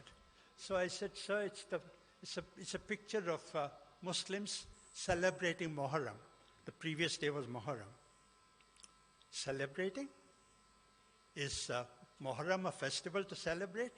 I was flustered again. Then he said, no, Muharram is a mourning, a day of observing mourning. So it's not a festival. Then he said, which sect of Muslims observes Muharram? Then the chairman said, he doesn't even know what Muharram is. Why do you ask him all this? So you see, in about 2 minutes of my interview was dissolving in front of me. I was shattered completely. Instinctively, I tried to say, he said, you lived in Kanpur for 2 years. Kanpur has a Muslim majority population. You don't know Muharram? So defensively, I wanted to say, no, sir, IIT campus is away, like Hyderabad IPE campus is away from Hyderabad. I wanted to say that. I controlled myself in the nick of time, because that would have been very defensive and my interview would have been shattered. But over the next 35 minutes, that interview moved from there to discuss the uncertainty principle in physics, existentialism in philosophy, Nixon's China trip, Andhra Pradesh politics, living in a big city versus living in a village. So it went to a great level. And I went on to score quite highly in my interview. So the reason I'm telling you that story is that in 35 minutes, the interview board's impression of me changed from whatever, very low, to relatively high. And the first impression was wrong. That's one of the many lessons that I learned in my long career. So over the next 25 minutes, what I want to do is to tell you some of the leadership lessons that I learned in my career. The first lesson I learned is that whatever you have to do it with passion. This is quite different from what you learn. Probably you learned in IPE if you go to a leadership seminar, if you read a self-help book like The Alchemist or Jonathan Livingston Seagull or any other book. What do they tell you? They tell you the secret to success in life is to discover your passion and pursue it. Discover your passion and pursue it. I found that in my experience, that is wrong. My experience is that whatever you have to do it with passion. Because life does not always give you the opportunity to pursue your passion. You might want to be a singer. You might want to be a basketball player, but you may not have the opportunity to do that. So whatever you do, you have to do with passion. Because if you say, oh, this is my fate, I don't want to do this, but I'm having to do this, you'll be a certain failure. I'll tell you a story about that. We used to have a chief minister here, Mr. N.T. Rama Rao, in the mid-1980s, much before you were born. And NTR was not only a teetotaler, but he had contempt for people who drank. So when he came in as chief minister for the first time, he wanted to impose total prohibition in the state. Then the finance department people, I don't know if Mr. Madhara was in the finance department at that time, they must have gone and told him that, sir, you can't do that because we get a lot of revenue by selling liquor. So if we forego that revenue, we can't implement your other schemes like giving rice at rupees 2 per kg, etc. So NTR came down. He said, okay, if I can't implement prohibition, at least I want to see that people who drink do not die by drinking adulterated liquor. So we must supply them liquor in clean bottles so that they don't die by drinking adulterated liquor. So within about half an hour, high people in the government, high officials, decided that we must set up arrack bottling in the state. We must bottle arrack and sell it to people. And then, next day, I got posting orders, posting me as officer on special duty for arrack bottling. My first reaction was, why me? There are 300 IAS officers in the state. Why did they pick on me? I never worked in the excise department. I did not show any special flair for implementing projects. I was happily, I thought, developing the state. I was in industrial promotion at that time. I said, why did they pick on me? And then it was a no-end job. It just couldn't be done. They wanted that to be done in 9 months' time. It just could not be done. So I thought they were setting me up for failure. And then, every year you see the civil service results. Whenever civil service results come, the toppers are interviewed. What do the toppers say? Why do you want to join the IAS? I want to join the IAS because I want to change the world. I want to transform humanity. I want to improve society. Here, I was officer on special duty for addict bottling. If my friends ask me, in the family, they ask me, if I go to a wedding, people ask me, what are you doing? I'm bottling liquor. I joined the IAS to change the world. I'm bottling liquor. So for about 2-3 days, I went home, I brooded, I said, well, why did this fate fall upon me? Why did they have to post me as an officer on special duty for addict bottling? But then after 3 days of brooding, I picked myself up. I said, if this is what I have to do, this is what I will do. And I collected a team, put together a small team of people. I didn't even have an office. We used to work in a hall, just about 4 or 5 of us. Worked for 9 months, 9 a.m. to 9 p.m. Worked very intensively. I learned a lot on the job. But here's the thing. 3 days before the D-date, all the 23 districts had addict bottling plants, fully constructed, fully equipped, fully staffed, all systems to go. And then, at the end of the job, I realized that what I thought was an impossible task became possible. What I thought would be an uninteresting task became an interesting task. And even today, nearly 45 years later, I consider that as one of the best assignments of my career. The lesson I learned and the lesson I want to tell you is that your secret to success in life is not to pursue your passion. Your secret to success in life is to do whatever you have to do with passion. That's the first story. The second story I want to tell you is this. Keep your ear close to the ground. Your director told me that all of you got jobs. Some of you may be in the government, some in the public sector, some in the private sector, in finance, in international organizations, NGOs, in family businesses, or whatever. But this lesson is important, no matter where your job is.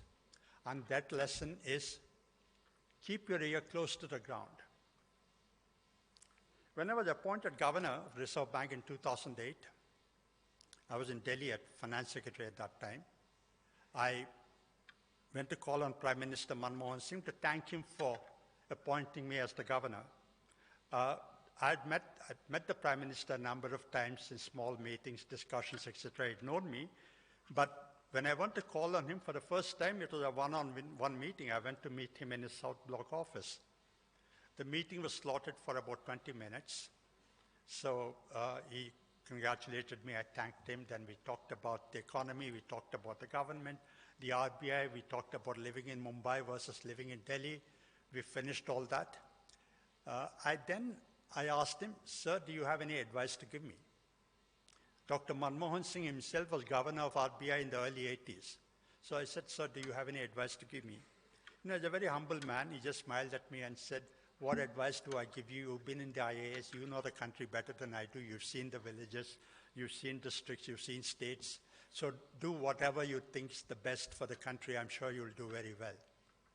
So that meeting, which was slotted for about 20 minutes, finished in about 12 minutes. And then I got to take leave of him.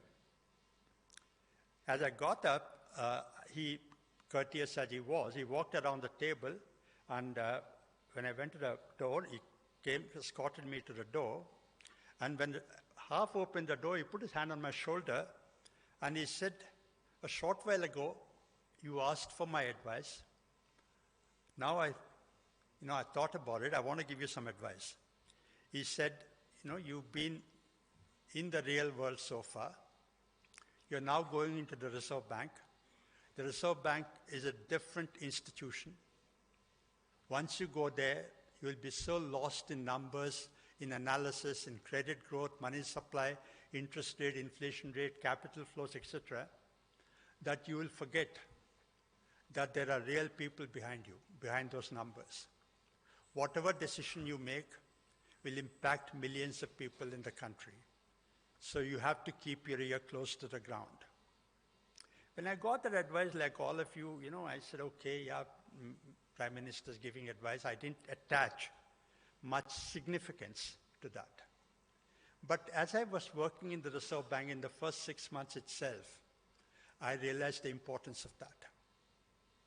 You see every 2 months the Reserve Bank conducts a policy review. You see that in the stakeholders, consults banks, non-banks, microfinance institutions, economists, academics, financial markets, everybody.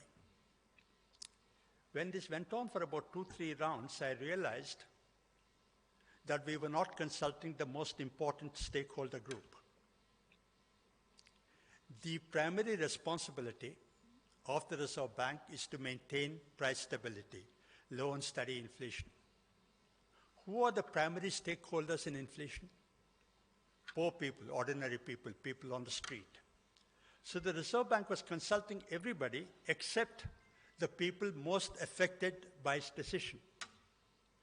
So that was when I realized the significance of the Prime Minister's advice, that keep your ear close to the ground. Since I'm telling you a story, I want to tell you another story. My first posting in the IAS was as sub-collector in Parvatipuram. Parvatipuram is north coastal Andhra Pradesh. Now it is a district. Then it was a subdivision in Srikakulam district. This was the mid-1970s. Srikakulam district, for about 5-6 years before I went there, was affected by the Naxalite agitation.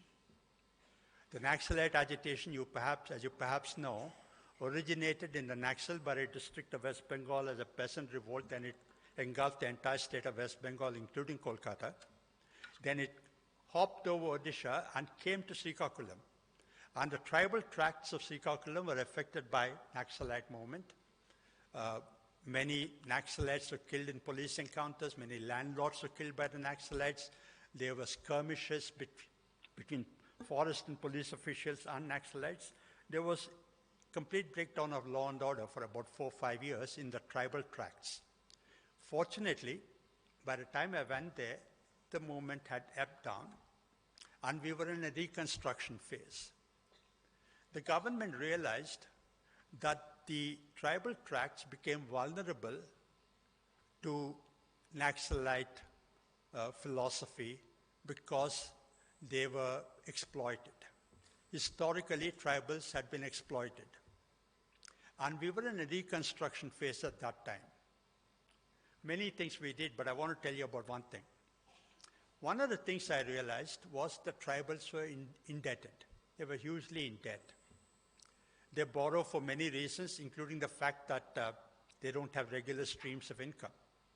So they would borrow from money lenders, become indebted, lose their land, lose their cattle, sometimes become bonded labor. And then I realized as I went around villages that that should not be happening. It just theoretically is not possible. Why? Because there was at that time, and there still is, something called the debt relief regulation. It dates back to 1850s, colonial times, more than 100 years before I went there. And the debt relief regulation says one very simple thing. Very simple thing. What it says is that any loan from a non-tribal to a tribal is null and void, which means that a tribal cannot be indebted to a non-tribal. So if a tribal had borrowed money from a money lender, all he had to do was come and petition to the sub-collector saying, sir, I borrowed money of 400 or 500 rupees, and the sub-collector can pass an order that loan is null and void, is finished, and is free. So first 6 months I realized this, that they were still indebted. This regulation was there. In theory, that shouldn't be possible. I thought, okay, all my predecessors, they were busy with something else. Here I've come, big hero. So I went around from village to village campaigning that please petition to me, I will write off your loan. I expected to be flooded with petitions. In the event, nothing happened, not even one petition. Why? I realized that the money lender is the tribal's lifeline. If they come and complain to me, I can write off a loan. But once I write off a loan of that household, that tribal, not only that household, but the entire village will be ostracized by the money lenders. And the money lenders are the tribal's lifeline. If the child falls ill at 2 o'clock in the morning, if they have to admit a child in school, if they have to perform a wedding, celebrate a festival, it's the money lender that gives them money. So if I choke off that source of money, where would they be? So I realized that you cannot implement the debt relief regulation unless you show them alternate avenues of lending. I also want to tell you that successful people that I've seen in my career, successful IAS officers, are those who kept their ears close to the ground. One of them is Sri Madhavrao Garu. I'm sure that all of you have met and interacted with him.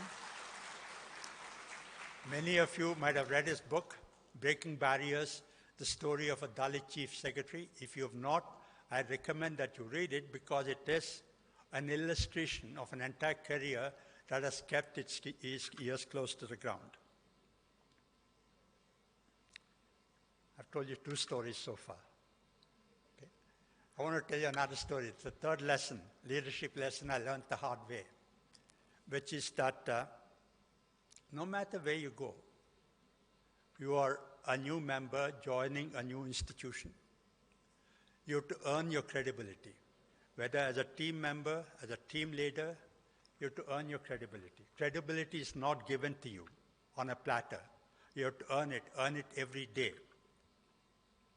Again, let me tell you a story about this to illustrate this. I became governor in September 2008. On the 5th of September 2008, on the 7th of September, Fannie and Freddie fell down. 8th of September, Countrywide went down. 9th of September, Merrill Lynch vanished. 11th of September, AIG came to the brink of a meltdown. Every day, storied institutions were falling. And on the 16th of September 2008, Lehman Brothers collapsed. The collapse of Lehman Brothers sent the global financial system into a near-death experience and the global economy into a downward spiral. The crisis that started in America engulfed the entire world. Virtually every country in the world was affected, so was India. But in India here, there was dismay, disbelief, denial about why we should be affected by the crisis. Because Dr. Y.V. Reddy, my predecessor, was a very strong, very credible, very competent governor. He ensured that the Indian financial system was protected from whatever was happening in the world. Even so, the crisis did affect us. So the story going around was that we shouldn't have been affected by the crisis at all, but this new governor came and he brought on the crisis. So wherever I went, people say, sir, when will the crisis be over? I used to say, okay, I took that in my stride. The crisis will be over when since you people think that I brought on the crisis will be over when I finish. And for good measure, I used to tell them when I finish my career, okay, when the date on which I'll finish my term. But here's the thing. The week after I left the Reserve Bank of India, after 5 years, the crisis ended. For 5 years I was there was crisis one after another. The week after that, the crisis ended. Growth started going up, inflation started coming down, the rupee steadied. Okay? So in some sense, I was coterminous with the crisis.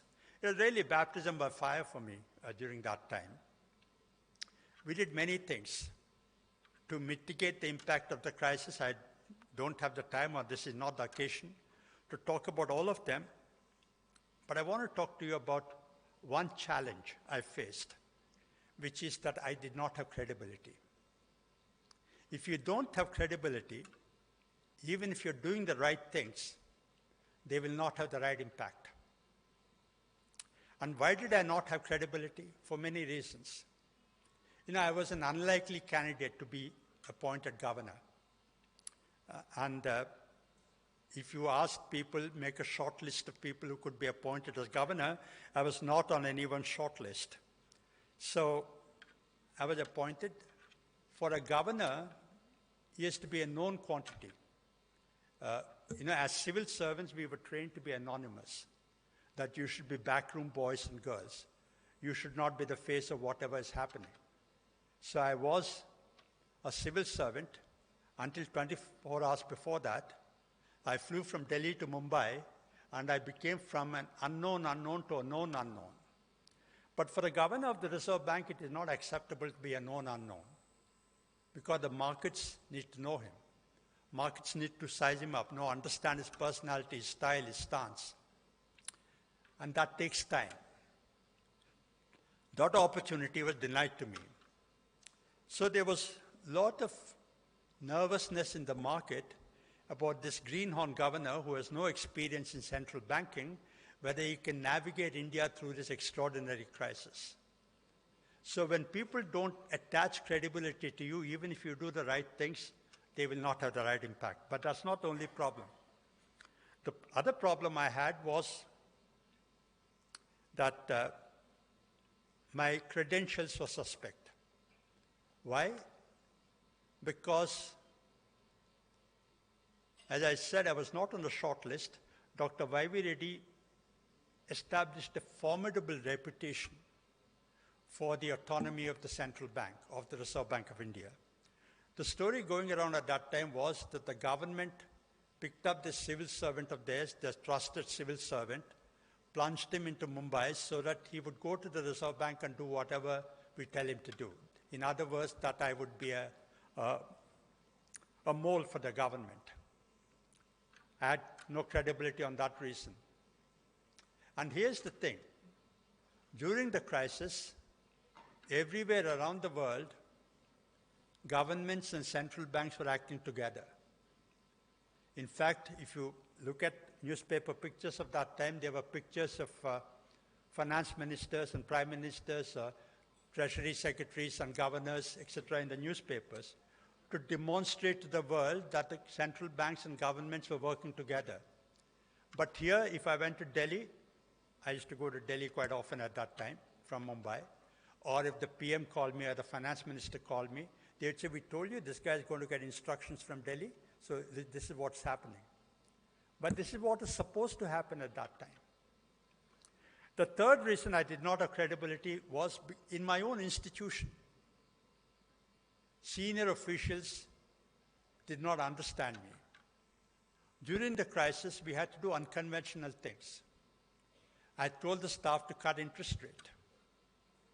Just 5 weeks before I joined, Dr. Reddy actually raised the interest rate to combat inflation. I was now telling them to slash interest rate drastically. So they knew, senior Reserve Bank staff are quite professional, they knew that's the right thing to do, but they were not sure that I understood the implications of what I was telling them to do. So for all these reasons, in the first 3 months of my tenure as the governor, I had no credibility. But over time, I earned credibility.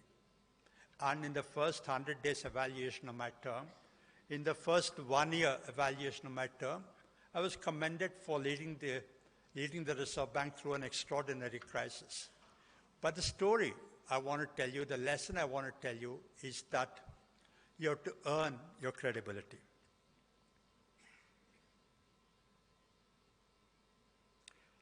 I'm running out of time, so I'll cut through and tell you.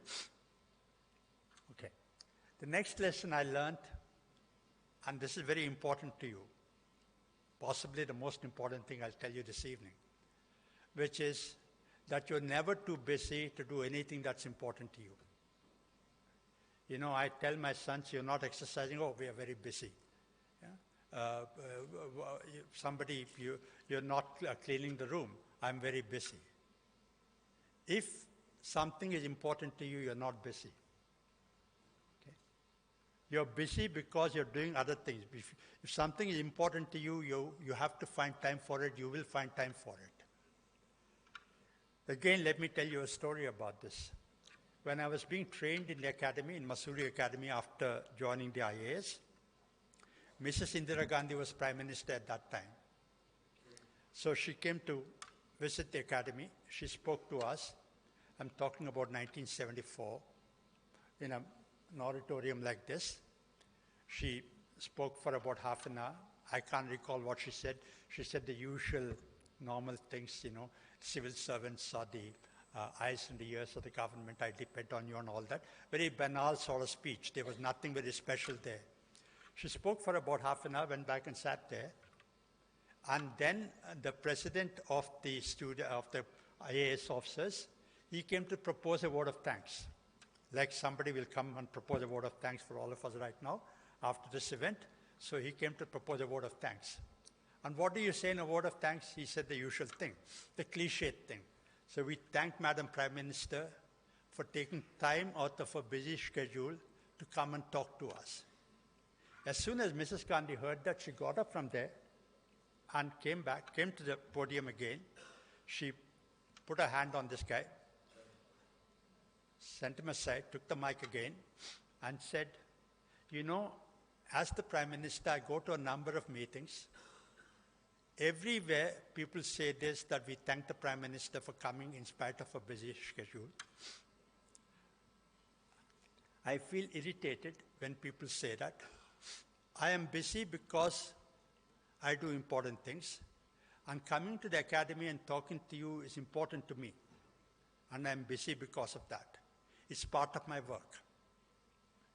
But she also said this, that, you know, I've been Prime Minister, but I've never been a civil servant like you. You're all going to go out into the country and become sub-divisional magistrate, district magistrate, collectors and all that. I don't know what the job of a collector involves. But last week, I'm telling you what she told us. She said, last week I went to Lucknow to call on an ailing uncle of mine. I think she was referring to Mr. B.K. Nehru, who was in the ICS. When I entered the room, he said, Beti, come and sit down. So I sat on his bed. He said, Beti, you are the Prime Minister of the country today. But even as Prime Minister, I'm sure that you're not half as busy as I was when I was district magistrate. So she said, I don't know how busy you will be, but remember this, no matter how busy you are, do things that are important to you. She said, as Prime Minister, I write a couple of letters every week. We used to write letters those days, no emails. I write a couple of letters every week. I read a book every month. I have a meal with friends every week. So I find time for them. So what I want to tell you, a lesson that I learned is that if something is important to you, you have to find time to do that. So my next lesson, again, it's quite cliched, is that learning is a lifelong task. You're going to learn all the time. This your parents have told you, your teachers have told you, you read in books, but that I learned the hard way too. Again, let me tell you a story about learning is a lifelong task. You know, when I was once on a flight from Mumbai to Delhi, early morning flight. I think we took off around 7 or 7:30 in the morning. And then normally I don't talk to the people who sit next to me on a flight. I'm normally quite a reticent person. So there was a young woman there. She was about 35, I was 50 at that time. She must have been 30, 35. She was sitting next to me. And I was reading my papers, she was reading her papers. After that, I pretended to doze off.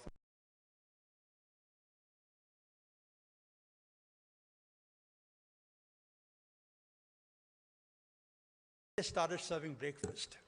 So I couldn't pretend that I was sleeping when they actually served breakfast. So at that, she took that opportunity to say, "Sir, what do you do?" So I told her that I'm, in state government in Andhra Pradesh here, and I asked her, "What do you do?" She was in the ICICI investment banking, and I said, "Why are you going to Hyderabad?" She said, why she was going to Hyderabad, and for the next half an hour to 45 minutes, we continued that conversation. As we were getting off the plane, she told me one thing. She said, "Sir, I realized that you were not interested in conversation, but I took the initiative. I hope you didn't mind, because I travel a lot, and I decided that I'm going to learn as I travel. So every time I fly, I've decided that I'll talk to the person sitting next to me." And that was a remarkable lesson to me, because when you fly, you could get a random person. You could get a dentist, you could get a nuclear scientist, you could get an ordinary woman, housemaker, you could meet somebody from an NGO, you could meet a nuclear scientist. So you learn from random people, and that's a remarkable way of learning. So that's another lesson I learned. And my last thing I want to tell you, character matters. This, I'm sure your parents told you, your teachers told you, and you will hear it many times. Character matters. And character is different from personality. If you confuse personality with character, as individuals, we all have character, we have personality. And don't confuse between them. The attributes of personality are extrovertism, confidence, energy, enthusiasm, a sense of humor, a broad range of interests. On the other hand, the attributes of character are honesty, truth, trust, loyalty, respect, courage, conviction, humility. I don't know how many of you saw this movie Gandhi? Raise your hands. Gandhi, 1982. Okay, very few of you. I suggest that all of you see that movie. There's one scene in that movie, in Gandhi's movie. Gandhi was arrested by the British, brought to a magistrate's court, and when he's brought there were about 5-6 people there in the hall. There were 2 or 3 lawyers, and there were court staff, and the magistrate. And when Gandhi enters, he enters the box. First, the people were chattering. There's 7-8 people there. They get up and do namaste to him. Then the lawyers look at that. They get up and do namaste. Then the court staff get up and do namaste. And then the police, they get up and they stand in attention. So within about 20 seconds or half a minute, the entire court was standing except the magistrate. The magistrate was completely bewildered. Should he stand up or should he continue to sit down? And you should see that to understand his dilemma. So he gets up in a stiff half gesture, locks his eyes momentarily with Gandhi's and sits down. But that was such a moving scene and displays Gandhi's remarkable character.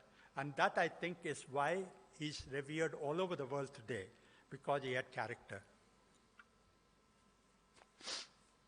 And finally, follow your dharma. Okay? Mr. Madhurav showed you that clip before he spoke. That is one of the things about following your dharma. Okay? Speak up. Don't sit silently. It's very easy to say, follow your dharma, but most of the time, you don't even know what your dharma is, like the other students in that classroom. They didn't even know what their dharma is, or they did not have the courage to follow the dharma. If you look at Mahabharata, how many of you read that book, The Difficulty of Being Good by Gurcharan Das? Some of you have read it, and many of you, almost all of you are familiar with Mahabharata. Okay? If you look at Mahabharata, there are many instances of dilemma, of identifying or determining what your dharma is and following your dharma.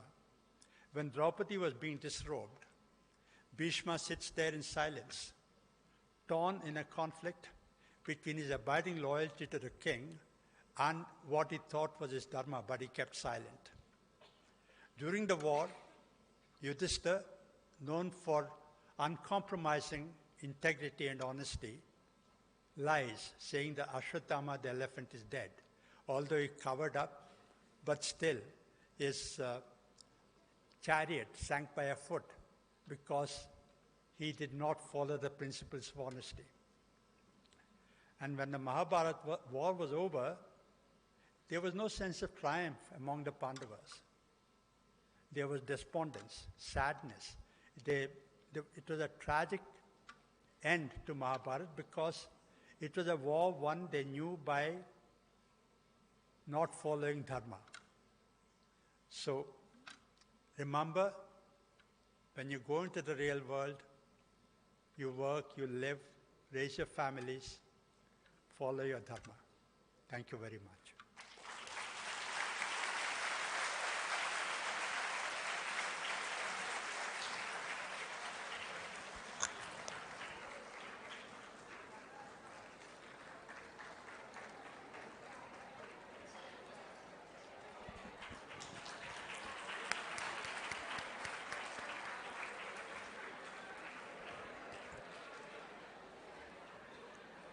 Sir, in a capsule, you shared success mantras through your experience, which all of us should imbibe to make our dreams come true and lead a successful life. Sir suggested passion and commitment, ear to the ground for precision decisions, earning credibility every day, urge to learn, following dharma, besides character mapping. Thank you so very much for most inspiring address, sir.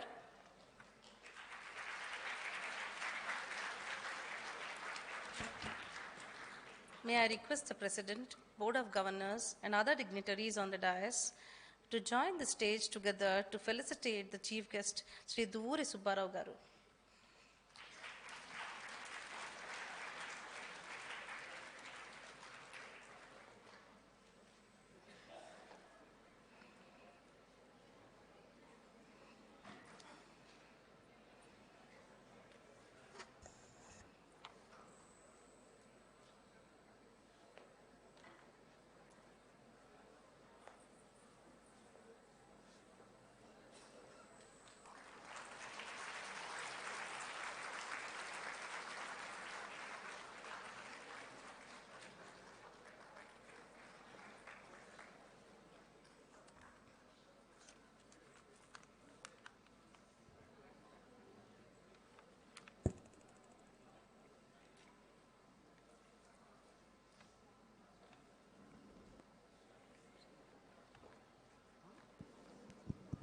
I also want all of you to know that Sri Madhavrao Garu, I had the privilege of working with him when he was Principal Finance Secretary and subsequently Special Chief Secretary for Finance. I used to be one of his junior colleagues, and I have the pride and privilege of having worked with him. So, getting back on the same dais today is a very memorable occasion for both of us. Thank you very much.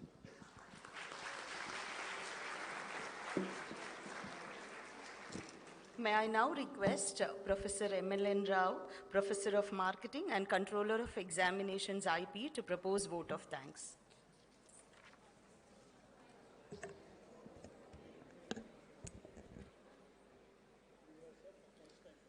Respected President, sir, and most valued Chief Guest, Dr. Duvuri Subbarao Garu, respected Madam Mahaparali Madam, our beloved Director, invited guests, members of press and media, colleagues and dear students, ladies and gentlemen. It's my privilege to propose vote of thanks on this auspicious occasion. On behalf of IPE family, I extend a very hearty vote of thanks. On behalf of my colleagues, I congratulate the young men and women who have graduated this evening. Big thank you to Dr. Subbarao sir.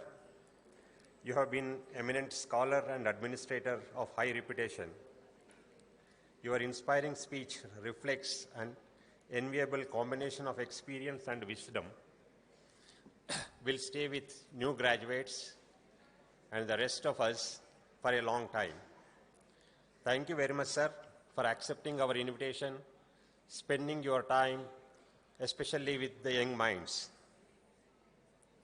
We express our deep sense of gratitude to our Honorable President, Sri Madhavrao sir, for his continuous guidance and support. I hope our students will take your advice that how they should be socially responsible in their lives. We would like to express our deep gratitude to the BOG member, Madam Mahaparali, for her presence in this convocation. We would also thank our beloved director, Professor Srinivas Murthy Garu, for his guidance and moral support. I am happy to express a vote of thanks to our deans, faculty colleagues, staff, guests that has made this convocation a grand success. We are thankful for the administration in general for rendering us with all possible logistic support towards organizing this event. We are also thankful to the press and media representatives for their support in covering this event. I also extend thanks to all the IPA family members for their cooperation in the institution of this function. Events like this cannot happen overnight. So as the wheel starts rolling weeks ago requires planning and bird's eye view for detail. Here we are fortunate enough to be backed by a very dedicated and motivated team of our institute who know their tasks and are very much result oriented. So I especially thank the people who have been the backbone of this event. We thank you all for being with us this time. It has been a great pleasure. Thank you very much.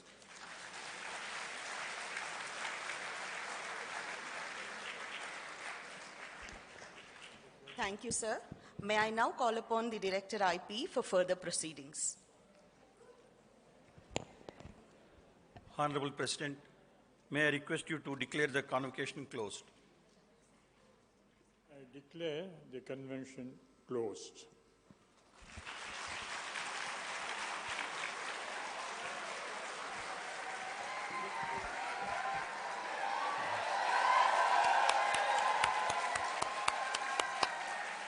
Yeah. Thank you, sir. Students, now please raise for the national anthem, please.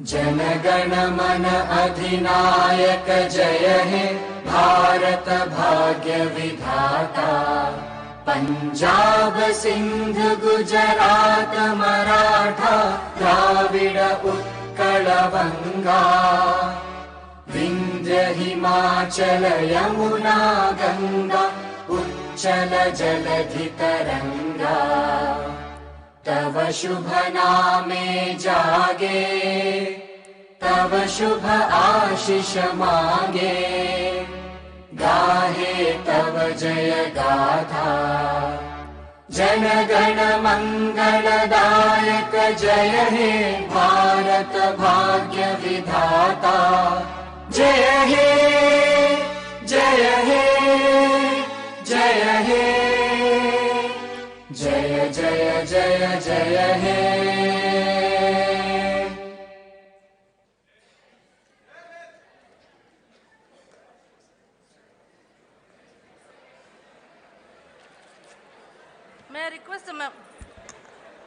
May I request the members present in the auditorium to raise up as the academic procession leaves the auditorium.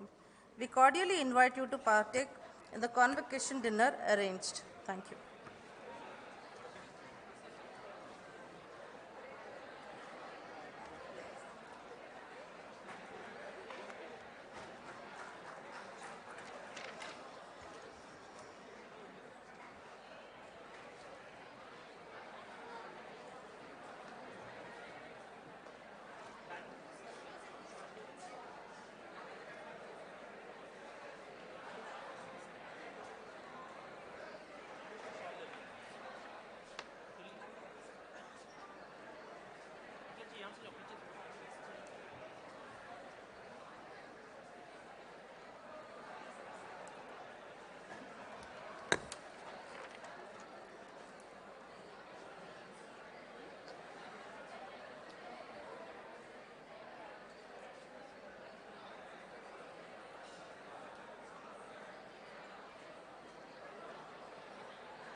Students, you are kindly requested to stay in the auditorium as the academic procession leaves the auditorium.